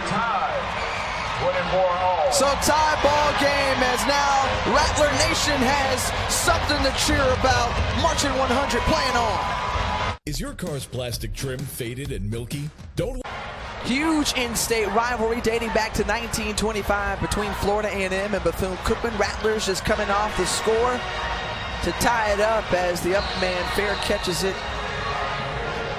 And Florida A&M with the drive of 9 plays, 65 yards and better than 4 minutes off the clock to tie it up at 24 apiece. And Jay, we have seen and called a number of these games over the years, and understanding that this game could very well come down to a final possession, as it's been close ever since Bethune-Cookman kind of came back from 17-7, put up 17 unanswered points before that last score from FAMU.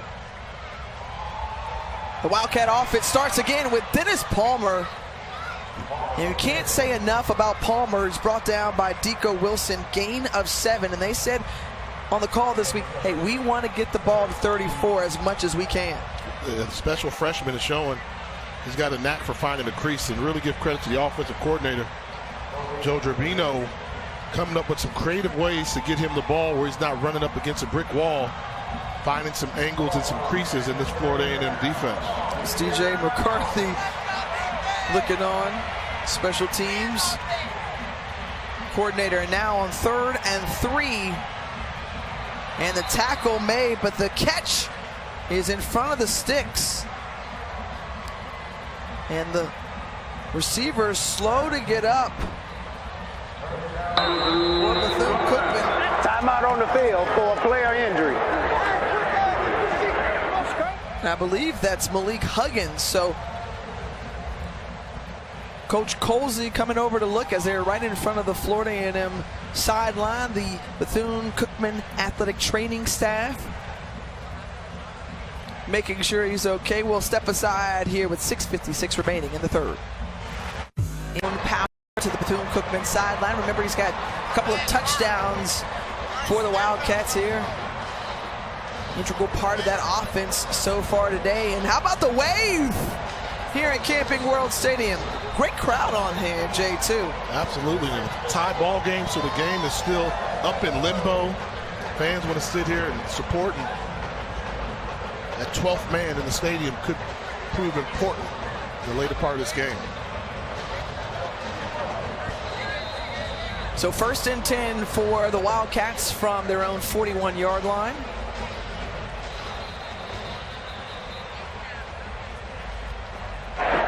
With a FAMU band, please refrain from playing when the snap is imminent.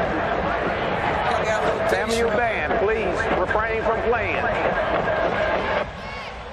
Little deja vu, because we heard that in the first series or two for Bethune-Cookman, the Marching 100 were playing.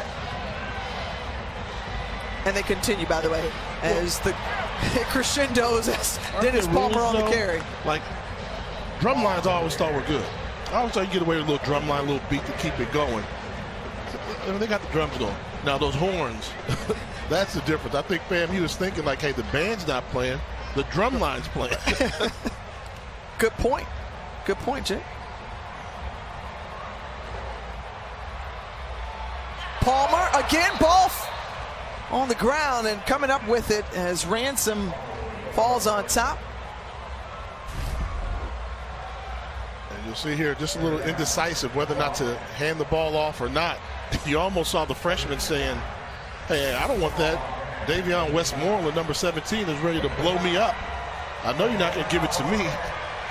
Fortunate that the Wildcats were able to hold on to that football. Well, they lose 5 yards on that play, and so here's an important 3rd and 9 as the Rattler defense trying to come up with a stop here. 50% today for the Wildcats converting. Closing in on the pocket. Ransom goes down. The sack, you called him. Davion Westmoreland. And a huge defensive effort there from number 17 in white. Just good job coming off the edge on the stunt, then chases him down and able to hold on just enough. That's a good pass rush there from Westmoreland. Lined up at the defensive end. They did a little stunt twist where he came up the middle instead of on the edge and able to track down the quarterback. So they went backward those last couple of plays. Now 4th and 20. And Frederic here to punt it away. Low liner as Gassett watches it roll. Fair catches as it's going to be down. Timeout on the field. 33-yard line, and James Colsey III and his crew look to try to take the lead on this series. If they can punch it in, find out what happens on this next drive. And obviously many people paying attention to a number of games throughout this week 13. Jackson State continues the offensive production against a pretty good Alcorn State team. And False start. Offense. Number 89. 5-yard penalty. First down. Well, we have a moment, so let you up. All right. Two 50-plus games put up by South Carolina State, North Carolina Central, and then the sore spot for you, Jay, Howard Morgan State. Morgan's known for their defense, not their offense. But let me take this time to give credit to North Carolina Central. You're talking about a team that had over 20-plus players suspended, not able to play, and they still put up 50 points. Walker Harris, their quarterback, was suspended as well. In Howard's defense, Coach Scott, they lost like 9 of their defensive starters. So maybe that's why Morgan was able to put up the points against the Bison that way. Well, former teams within the MEAC have switched over to the Southwestern Athletic Conference back in 2021. Florida A&M, who's been among the top contenders. First-year head coach James Colsey III. Want to make sure they close out the season strong as Daniel Richardson has Quan Lee in the middle of the field, and it's complete. Quan Lee secures it as Caleb Blake was running with them. And we talked about the deep ball accuracy, and Daniel Richardson has 46 yards. And third time that we have seen that play, that one complete to Quan Lee, and now sets up, that's Thad Franklin Jr., and boy, how good has he been tonight.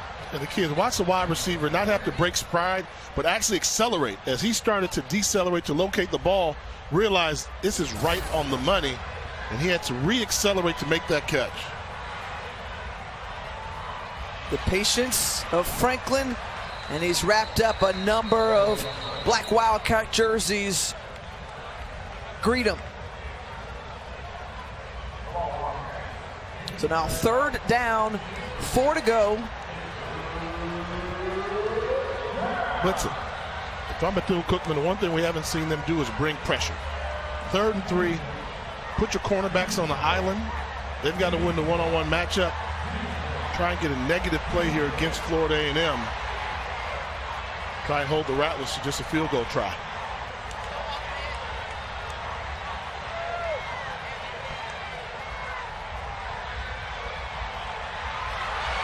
Richardson gonna try to run for it. He's looking down the field and took the contact from Watts, but picked up the 1st down. And this is just Daniel Richardson making a great play. Pretty good defense by Bethune-Cookman, but you see the defensive lineman trying to chase down a quarterback, not able to make that tackle in time, but they definitely made the Rattlers work for him. You see the effectiveness and efficiency from Florida A&M in the red zone so far in this game. 4 for 4. They've got another opportunity here under 2 minutes to go in the 3rd quarter. 1st and 10. Johnson shifts to the left, creates a little space for Kelvin Dean. And Dean with a strong run ahead. Raymond Woody the 3rd on the tackle, pick up a 4. Go back to the old song, Stop, Hammer Time. It's time to Florida A&M just keep hammering that nail right now. Dean's got a good burst. He's got some size on him. I still continue to try to force feed the run right now from Henry Burris. Well, we heard from him he was going to lean on that offensive line. Very spirited week of practice. They've helped to block and create 180 yards on the ground thanks to those running backs. Kelvin Dean, who's been in the mix, just pushes ahead. So now you got to bring up 3rd and short. You got to get to the 3-yard line to reset for 1st and goal. This is where the RPO has been so effective in college football. You just want Daniel Richardson to make the right decision. Come up with an exotic formation, but at the end of the day, it's going to come down to whether Richardson pulls the ball from the running back and calls his own number, or he gives the ball to Franklin. Give it to Franklin. Quan Lee, and he runs into his own teammate, that Franklin, but reverses field, and the speed of Quan Lee as he dives for the end zone. We're going to see, yes, touchdown, but in the process, a flag coming out as well. What a busted play. But Quan Lee with an excellent effort as he collided with that Franklin. I'm going to really complicate this. Is that a forward pass? When he came to run the jet sweep, he pitched it forward to him, and the lineman was clearly downfield. Hold it. Offense, number 6. 10-yard penalty from the spot of the foul. Replay, 3rd down. Got me thinking matters not as Kobe Groves called for the hold, but let's look. That's a forward pass. Oh, yeah. That's a flip. And then once he starts to run, you can say he caught the ball behind the line of scrimmage so he can go downfield, get those blocks. But they were called for the hold. But wow, could have been. Hey, your man Quan Lee had some momentum going. If he knocked down Thad Franklin, sends him to the ground.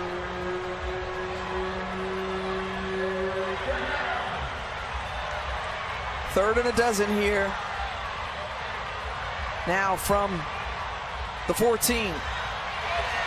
Richardson looking, trying to go corner, end zone, and it's incomplete. Pass broken up by Lassiter. The tight end, Carter Johnson, trying to run the corner of the sail route. The DB Lassiter, great job of playing the football, able to get the deflection at the last second. So a 31-yard attempt for Cameron Gillis. Remember, he made one from 35 yards out earlier in the game. And trying to regain the lead from Florida A&M on this kick. It's up and it's through. So 2 for 2 tonight. And the Rattlers grab the lead back. 5 seconds remaining in the third quarter. You like the little celebration there, although subtle from the kicker and holder. Kickers are just different. They got the most unique celebrations you'll see.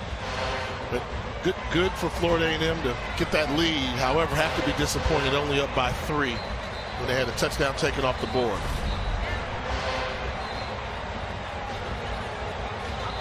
Just ever so subtle.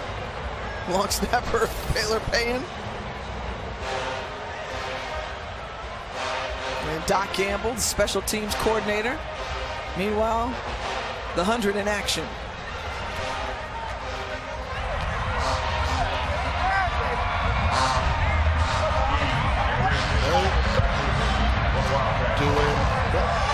Hey, EU, little go-go flavor there.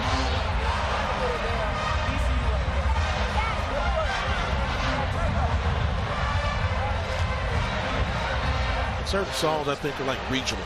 I think like that's a Northeast song. It is, but it was also wildly popular for a while, and everybody knows how to do the dance. Courtney Reese here on the return, and special teams have really aided Bethune-Cookman here today, as that brings us to the end of the third quarter. A tight ball game here in the city. Beautiful. Bethune-Cookman has the ball in this rivalry game when we come back here to Camping World Stadium. The fourth quarter, my man is getting down in the stands. Okay, we see you young and old having a great time as we see who's bringing the flavor. Brought to you by McDonald's, the halftime performances for both Florida A&M's Marching 100. They did an outstanding job, as did the Marching Wildcats for Bethune-Cookman. The halftime festivities, the Battle of the Bands, is one of the marquee moments within a black college football game.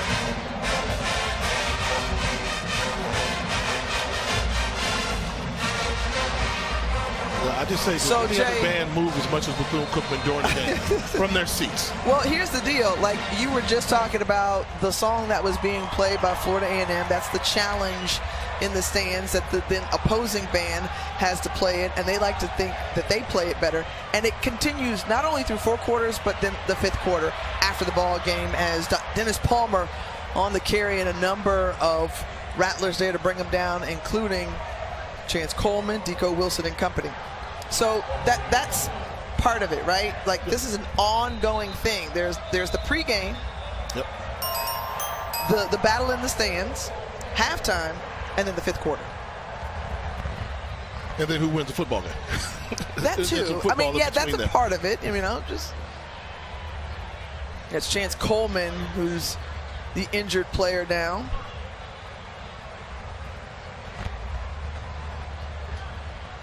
Fifth-year senior out of Tampa.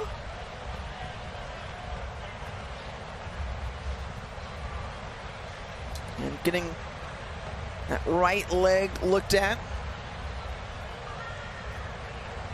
6'1", 215-pound backer for Florida A&M. You think about a number of these players on both teams who are playing in their final Florida Classic, as Chance Coleman pops up.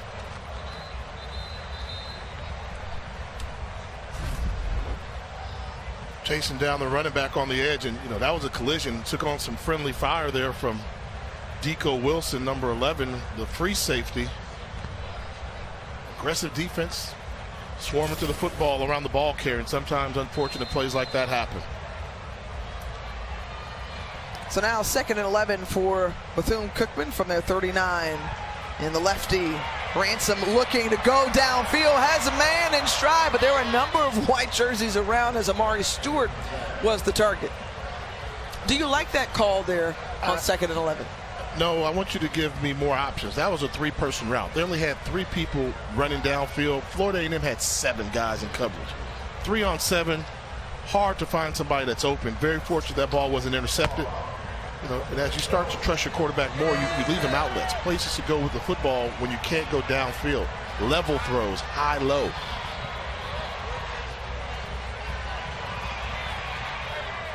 Ransom has that one complete into the hands of Kobe Stewart, who did a great job adjusting his body to haul it in. Watch him catch it with his hands. Leaves his feet, but more importantly, secures the catch in the air with his hands so that the ground doesn't even come into play. Here's Dennis Palmer, who's taken off, takes the lick and keeps on ticking. Dennis Palmer has one man to beat.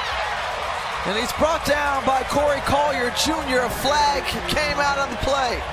Oh, this is going to be a tough one if they call another run on a holding play where Florida A&M had a defensive lineman that wasn't even set. But it looks like this is going to come back. But what a great effort by Dennis Palmer, the freshman.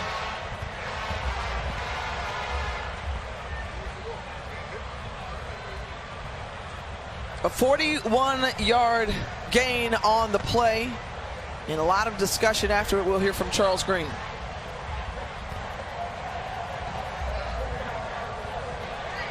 By both teams. Illegal substitution on the defense. 12 men on the field. Holding. Offense. Number 55. Personal foul. Horse collar tackle on the defense. Those fouls were offset. Replay first down. You almost want to say 2 versus 1 right. Do the both, but we knew about that. This was late coming in there, so 12 guys there. And then the holding on 55 in the center. I mean, what do you want guys to do? And then they called the horse collar tackle there, and all for naught, just play it all over again. And a first down after that throw and catch to Kobe Stewart again. So a couple of conversions there. In that pass situation there, shouldn't the 12 men on the field offset everything? If you've got 12 and I've got 11, that's not fair. Here's Reese, Courtney Reese up ahead. In the meantime, Bethune-Cookman doing something that we didn't know if they'd have the ability to, which is sustain long drives down the field. Some timely runs from Dennis Palmer, catches, and some good throws from Ransom. We talked about how well Cameron Ransom has played over the last few games and been able to take care of the football. And now here on 3rd and 2, he hands it off to the trusty running back in Palmer.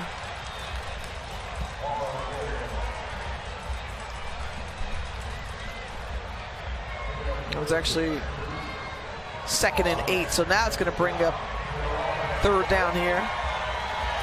Palmer finding success running off that left side of the line.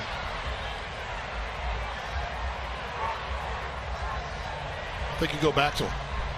You run the football again and see if he can pick up 2 yards, and if he does, you go for it on 4th down.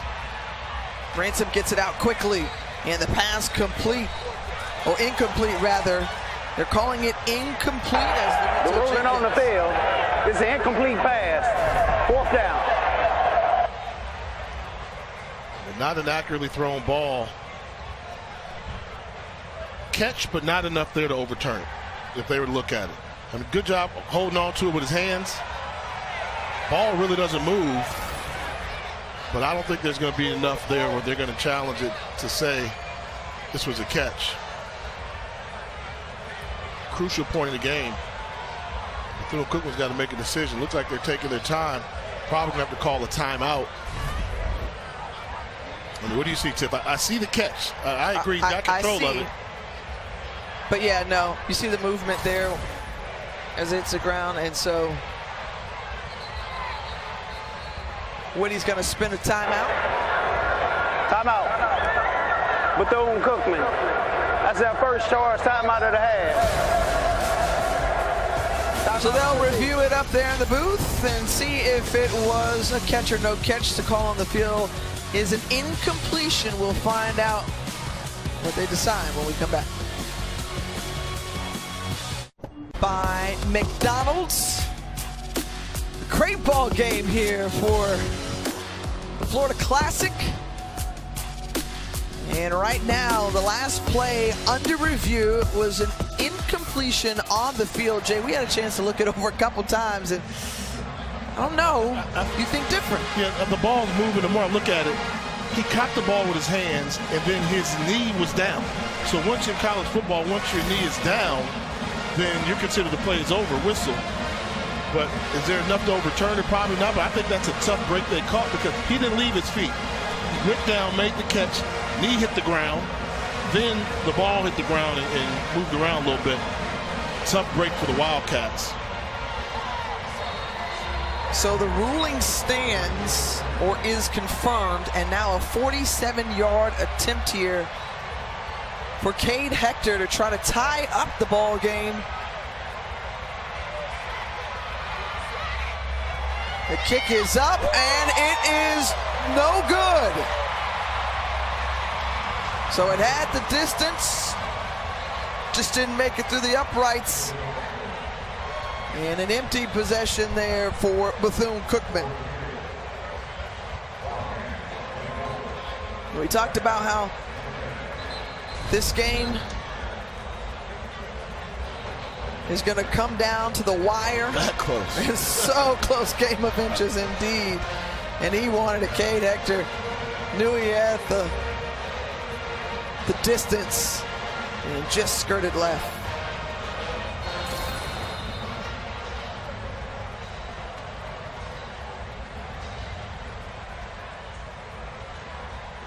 So FAMU has it from their own 30-yard line. And here, that's Thad Franklin Jr. What a spectacular run from Thad Franklin Jr. He finishes it off, the 70-yard run for the score.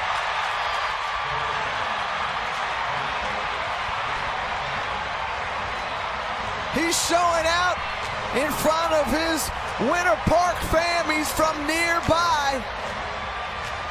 And Thad Franklin Jr. stretches out this lead for Florida A&M just like that.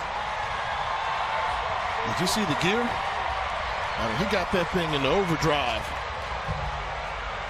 Kevin Washington, who's a pretty fast inside linebacker, not able to catch up with that freight train that's Thad Franklin. Gillis's extra point is good. So Florida A&M in this second half, they've been on it. 17 unanswered points. And how about an exclamation point right here from Thad Franklin Jr. 11 seconds, 70 yards. Yeah, boy.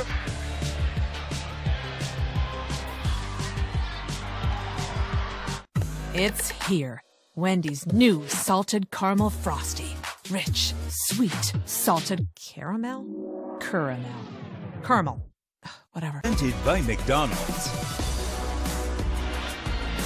Billy Joe's Gulf Coast offense. How about Brian Jenkins, who won 4 straight MEAC championships? Terry Sims followed up after him. And of course, we've talked about some of the great legends. Well, Willie Simmons etched his name into Florida A&M coaching history. His 6th season. The gunslinger helped to deliver an HBCU national championship last season. Now, the two head men for these programs, James Colsey the third on the left, Raymond Woody Jr. on the right. And this classic, we've seen some swings and momentum shifts. 17 unanswered by Bethune-Cookman to give them the lead. And now a 17-point swing in favor of Florida A&M. Here's Courtney Reese. Special teams have been on it today for Bethune-Cookman. Solid return for Reese. Great starting field position. 34-yard return. Going back to that last touchdown, Jay. All right, I want you to take a look at number 77, the center, Cesar Reyes, and number 71, Ashton Grable. Interior lineman, but look at them pull, get up there, look at that hole. I could have ran to the distance on that one. I would have got caught. But it was a great job by the center and the right guard of communicating, getting up to the next level to make the block that sprung Thad Franklin for the touchdown. Yeah, you got it. They lined up in the A-gap. Right. And then they bounced it, so they set that up so it was really off tackle. And that's where he found daylight.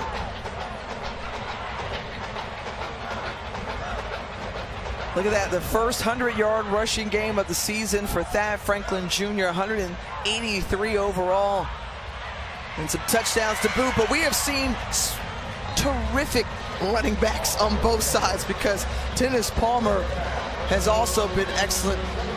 The freshman Palmer with 139 yards, and now over 150 with that last run. 1st and 10. The option. Fooling him with the reverse, and the throw from Darnell Dees has a man complete. The extra move and groove from Malik Huggins. Wow. So the trickeration there. They set me up. I thought this was the worst run option ever. And then like, oh, it's a reverse. Oh, they're going to get him. No, it's a reverse pass.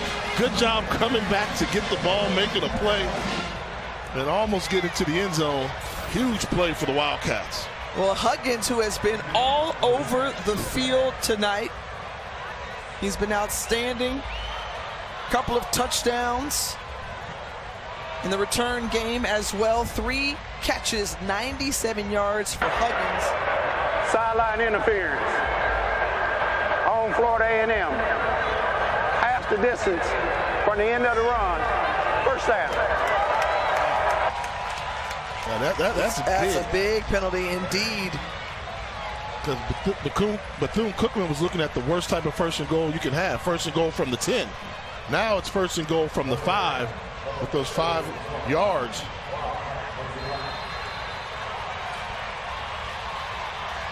And fine 34, put the rock in his hands. They do so, and Palmer, a couple yards, maybe 3 on the run. And Dennis Palmer was at the best game of his season and his young career at Bethune-Cookman. Remains in the backfield, man in motion. Palmer once more, and great tackle there. But Palmer is even better. He's got heart. That ball looked like it crossed the goal line. He was hit, but refused to go down. To give him the touchdown, they got it right. That was hard. They give him the touchdown. You have a feeling they'll also review that as well. But that was no give up on that play from Palmer. Stopped initially by Deco Wilson. Ruling on the field.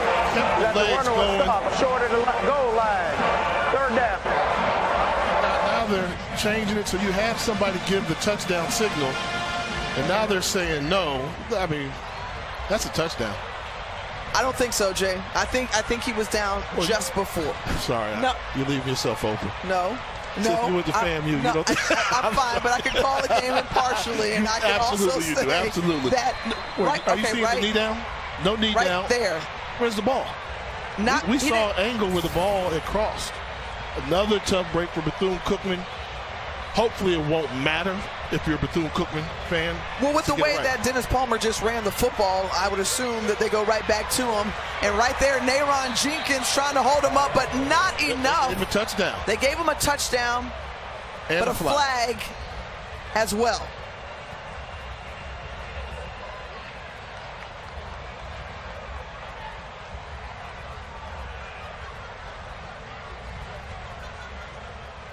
Result of the play is a touchdown. Illegal substitution on the defense. 12 men in formation. That penalty is declined. Touchdown. You got to give it up for Dennis Palmer. I mean, this young man is just running with sheer will, determination, in addition to his talent. And look at the legs. Keeps him going. He's like, I got to get there. I got to get there. I got to get there.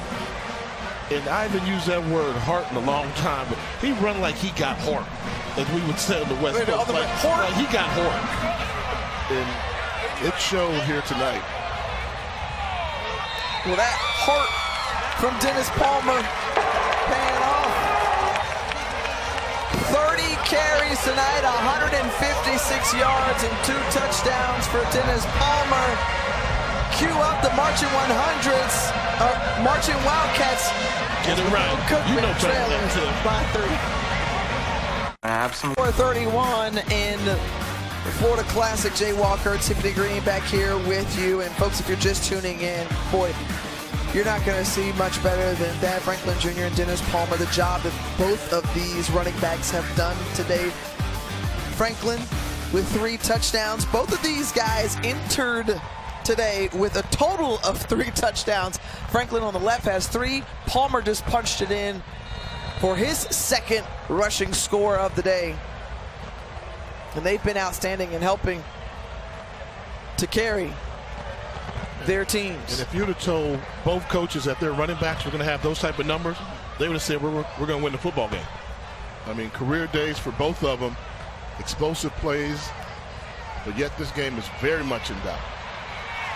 Here's Robert Lockhart. Lockhart with a little crease, and Lockhart with another strong return. Well, we told you earlier about James Colsey III, a Miami native, played his ball at Florida State, won a national championship under Bobby Bowden back in 1993.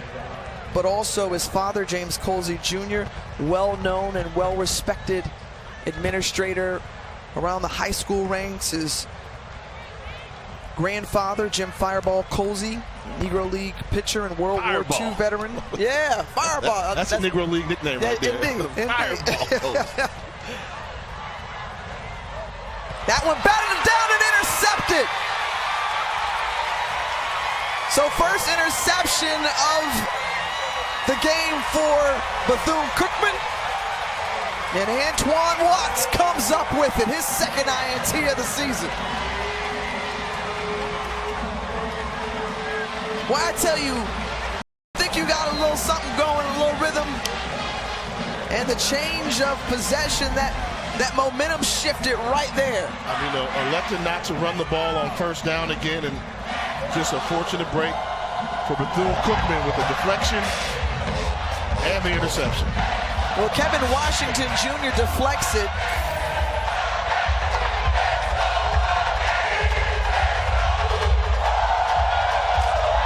The working man's band. Well, they get it going. And now they have a chance to either tie or take the lead on this possession. And Jay, do you question Henry Burris's decision to throw there on first down? I think I would question almost both coordinators if they decide to throw the ball on first down. When you've got running backs that are winning their battles, the key to college football is playing ahead of the chains. And if you get an incomplete pass, an interception, things of that nature, you know, they don't really help you stay ahead of it. These running backs are hot. Feed them. Feed both of them. And you see Bethune-Cookman hold a little true to form where they realize that Palmer's their hot hand. They're giving them the carries. It's 3rd and 1 here. They send it back to Palmer, and Deco Wilson tackles him right near the stage. And yep, indeed it was. And Wilson, I think, held him just short. No gain on the play. So here's 4th down. Watch this. Free safety coming downhill. Number 11, he's coming down. I'll meet you in the hole. Mano y mano, and he won that battle there. So now 4th and 1. They go right back, and it holds on downs as Nayron Jenkins brings him down behind the line.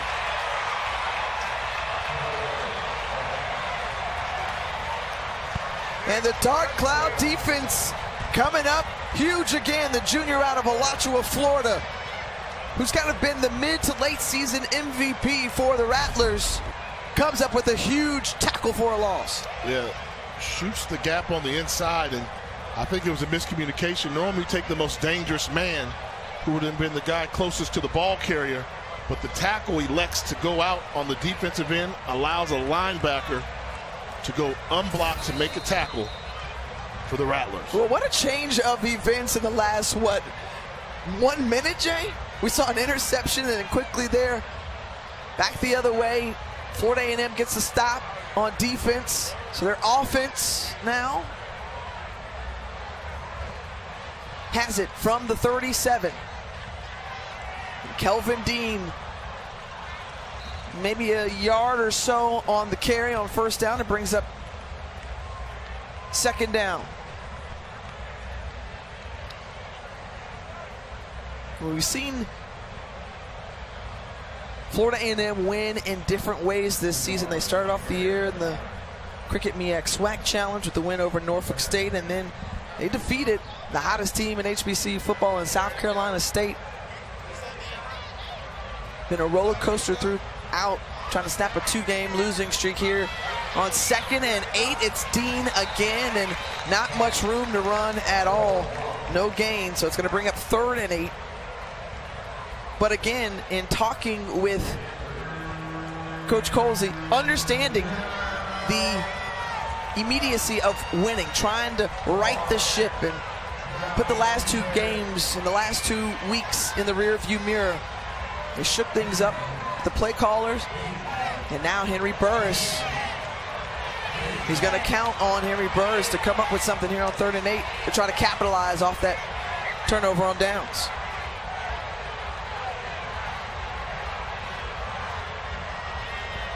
That's Gasson in motion.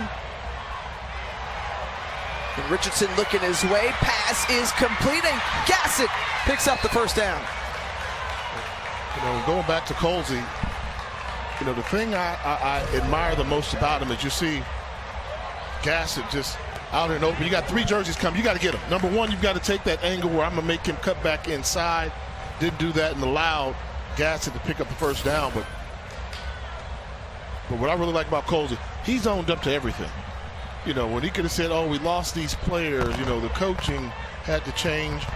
He said, I got to get this right.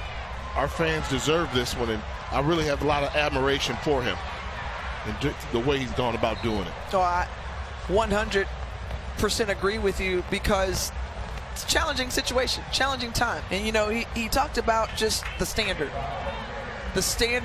that was set from Willie Simmons, which he was a part of that coaching staff, and knowing just this very passionate fan base says on me. And yeah, we want to close out with a winning record, but also as you look to next year, say we're going to right the ship, we're going to do some things differently, and we're going to get back on track. 2nd and 6 now inside Wildcat territory. Thad Franklin, not much room to run at all, loss of 1. And now an important 3rd down here for Florida A&M. And Daniel Richardson, he's going to have to complete some throws. You know, more importantly, it's going to be he's going to have to go the right place with the football. Bethune-Cookman starting to crowd the line of scrimmage on 1st and 2nd down to say we're going to make running almost impossible. But now when you get these 3rd long situations, you expect some type of zone coverage. Zone's all about picking apart a zone, going the right place with the football. Look out for Woody Watts in that secondary. The pass is threaded in there and complete. It was Quan Lee who hauls it in and picks up the first down. Yeah, they elected to go man-to-man coverage here. Just a free release on the inside. Can't allow him to get going that way. I think that was some miscommunication. And a good job of recognizing that by Daniel Richardson. Now they're going to be patient, take their time, trying to eat up this clock. They've got a 3-point lead and moving down the field here. And this is where I'm saying Bethune-Cookman's like they're willing to sell out. So they've got 8 guys around 6 yards from the line of scrimmage. Tough to run there. I think Richardson's going to have to make a throw or 2. The cut back inside from Thad Franklin. And again, how critical has he been in this game, especially the effectiveness that he's had on 1st down? Absolutely. Staying ahead of the chains and always picking up at least 4 yards when they call his number on 1st down.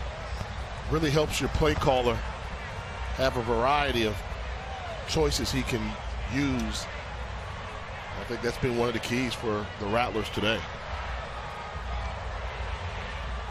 This drive started at 8 minutes and 10 seconds. And just continuing to milk down the clock here on 2nd and 5.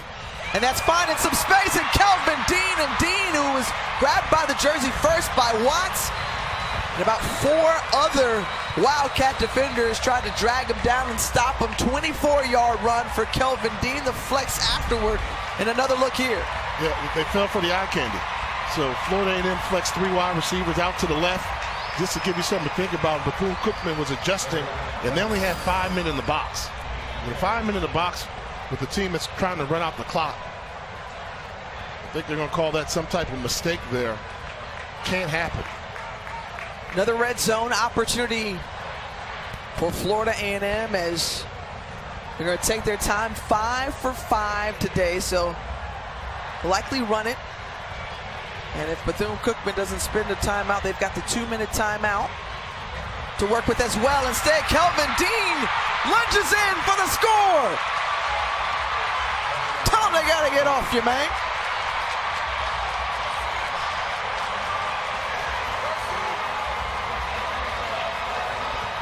From 11 yards out in last year's offensive MVP in the Cricket Celebration Bowl. Puts it in. The defense that gives up 230 yards a game rushing showed why. In a crucial series, to give their team a chance, they could not get the Rattlers off the field as the Rattlers just ran the ball against the Wildcats. That's up and through. And another look here. I mean, you know, the number counts puts them at a disadvantage, and then Body's just not able to show up. When you're that close to the end zone, that is too big of a running lane to get through. He doesn't get touched till he's on the 1-yard line. Nice job schematically by the offensive line coach, the former coordinator, Henry. Impressive drive there to increase the lead. More than 5.5 minutes taken off the clock. And Jay, now when you switch to strategy for Bethune-Cookman, trailing by 2 scores, 2 minutes, 23 seconds left, and 2 timeouts. You gotta hope that your special teams can spark like they did before. Saw a punt return for a touchdown.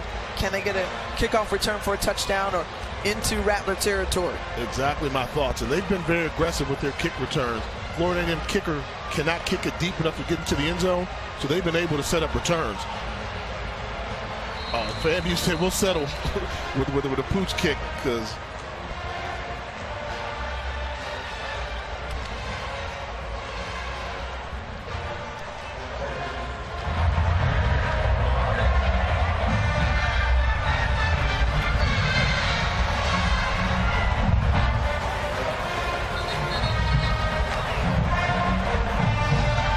say la to the 300 rushing yards for Florida A&M here tonight, most since 2007. Let me give him a shout out. If I'm going to call Bethune-Cookman the workers' man's band, I'm going to call Florida A&M the band of precision. I don't know if there's one band that is all about precision more. They want everything to be precise. Pretty accurate description? Yeah, but we were talking, I like that. Something like a thoroughbred of sorts. Uh-oh. And there, a big play, and Malik Huggins has made big play after big play in this game. And right now, you get into FAMU territory after that 40-yard catch and run. You still have the 2-minute timeout. And they're gonna have that 2-minute timeout right here as they get down. 2-minute timeout. Don't go anywhere because things could get really interesting in these final 2 minutes. Come back with us. What if you're By McDonald's, and here 2 minutes to go, and Bethune-Cookman with 1st and 10, trailing by 2 scores in this one, and they've got 2 timeouts to work with, Jay. They've had success. Malik Huggins, number 8 to the bottom of your screen, has been outstanding. 4 catches, 137 yards. And Ransom has it to Palmer. Palmer loses it. That's going to be an incomplete pass. And that should be an incompletion, and it is.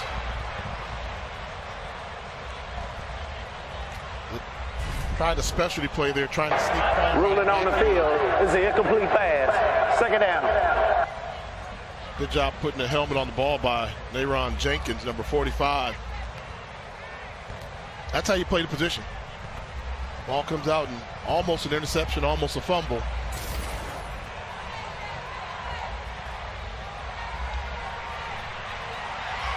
Ransom, who has time, throwing off his back foot, and the catch is made by Malik Huggins again. This time, going to be a couple of yards short now here on third down. And I was a big fan of trying to take some deep shots at the end zone. But right now, I think it's imperative that you do what you can to get this first down. Don't make this go into a fourth down situation. Take advantage of the short passing game. Tell whoever catches the ball, get down right away or get out of bounds right away. Instead, they give it to Palmer, and Palmer, who's been the workhorse in the backfield, picks it up, but a flag comes out at the end of the play. So that will stop the clock here as we get the call. Personal foul. Illegal hands to the face. Defense, number 5. Half the distance from the end of the run. Automatic, first down. Eric Horn, there's a whistle for that, so it aids Bethune-Cookman here after that personal foul. And Horn looking confused here. Another look at it. 5 coming from that linebacker position. He was being bear hugged. That's a bear hug on him. What are you supposed to do? Guy's got him clamped like with 2 arms around him in the hugging position. Tough break for Florida A&M. Going to the end zone, and the pass incomplete. The intended target was Jenkins. Timeout on the field for a player injury. That's Amari Stewart, who's down on the field for Bethune-Cookman. I haven't seen this too much, and I don't harp on stuff, but that penalty on Eric Horn, I always say, what do you want him to do? And I look at both sides of it. As a defensive back, what can I do? Offensive player, what do you want me to do? And now tell me, number 5, is this a hold or what? Is he being held? Yeah. That's holding. So if you're going to call the hands to the face, you got to call the holding. That's why I said tough break there. He's got him in a bear hug. The guy's got you the bear hug. What are you supposed to do? Right. Full agreement there, Jay. Let him keep squeezing and hugging you like Elmira? I love you, hold you, kiss you, and squeeze you, and call you my very own.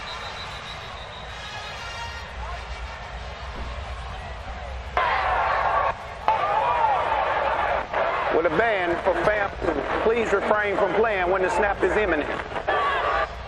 HBCU football. How many times have we seen that tonight, Jay? And now it makes sense for them to try and get away with it because they're right there in the end zone. Here on 2nd and goal, here's Palmer, and Palmer is brought down. Deco Wilson holds him short, so now you've got to try to spin a timeout here. If you're Bethune-Cookman, you've got 2 to work with. Instead, they try to hold tight to him quickly from the line. Palmer again, no problem, he's in. Helmet flies off at the end, but man, what a fantastic job. Lead the game for one play due to a helmet coming off. What a fantastic job he has done tonight, Jay. And so you preserve the 2 timeouts. Absolutely, they went right back to it. Good job, but this time making Deco Wilson miss. Helmet flies off, but that's irrelevant at this point. He's just had great vision and balance. Probably cost him about 12 to 13 seconds going with back-to-back plays instead of calling the timeout. But they've got a chance. Yep. What if your body didn't have to hurt after being active? Introducing Stogo. You can go for a field. Yeah. In the middle of the field, goes down, so they got to quickly get to the line, stop clocks. After a first down, they've got to come and spike it quickly.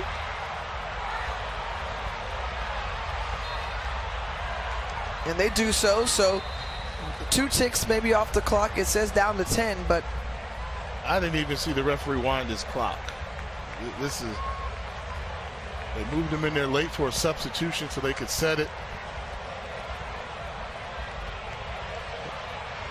I think Bethune-Cookman wants a couple more seconds here. 10 seconds left in the game.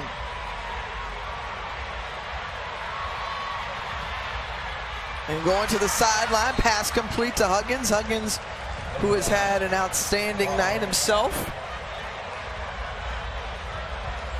9 catches,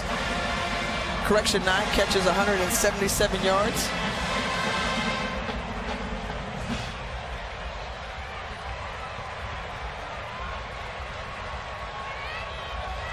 And 6 seconds left.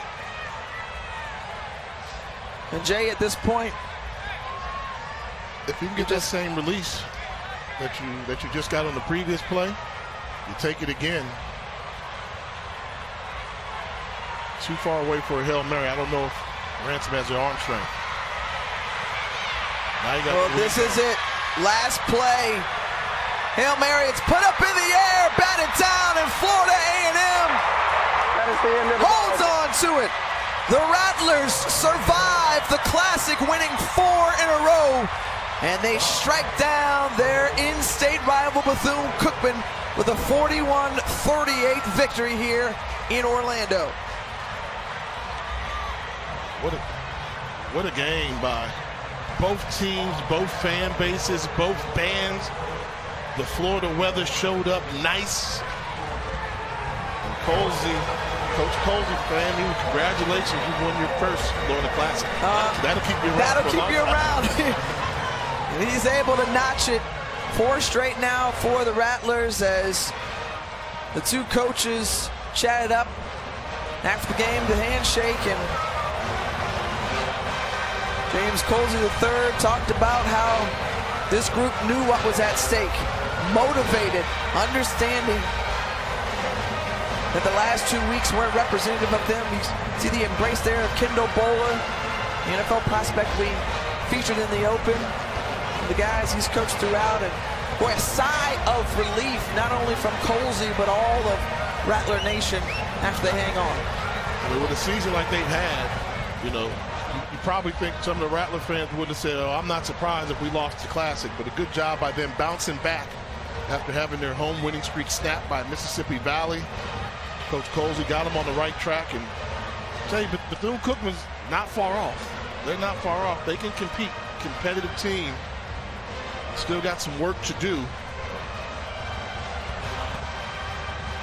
But we saw career performances tonight, whether it was Malik Huggins and the job that he did as a receiver for the Wildcats, Dennis Palmer, the true freshman running back, and on the other side he had 200-yard rushers for Florida A&M in Thad Franklin Jr. and Kelvin Dean. And we know that Franklin can really run the football. He had high expectations when he transferred over, but I think the breakout performer of the game is Dennis Palmer. People in the conference, they're going to have to worry about this young guy. He's got a tremendous future ahead of him. And the Wildcats, with those young offensive linemen, their better days are ahead of them. Well, Florida A&M was able to hang on. They got on the board first, and some momentum shifts and swings, but ultimately it was the Rattlers who were able to strike down here in Orlando. It was a fun one, edge of your seat, watching these great performances. For Jay Walker and the rest of our great crew, I'm Tiffany Green saying, we out from the Florida Classic.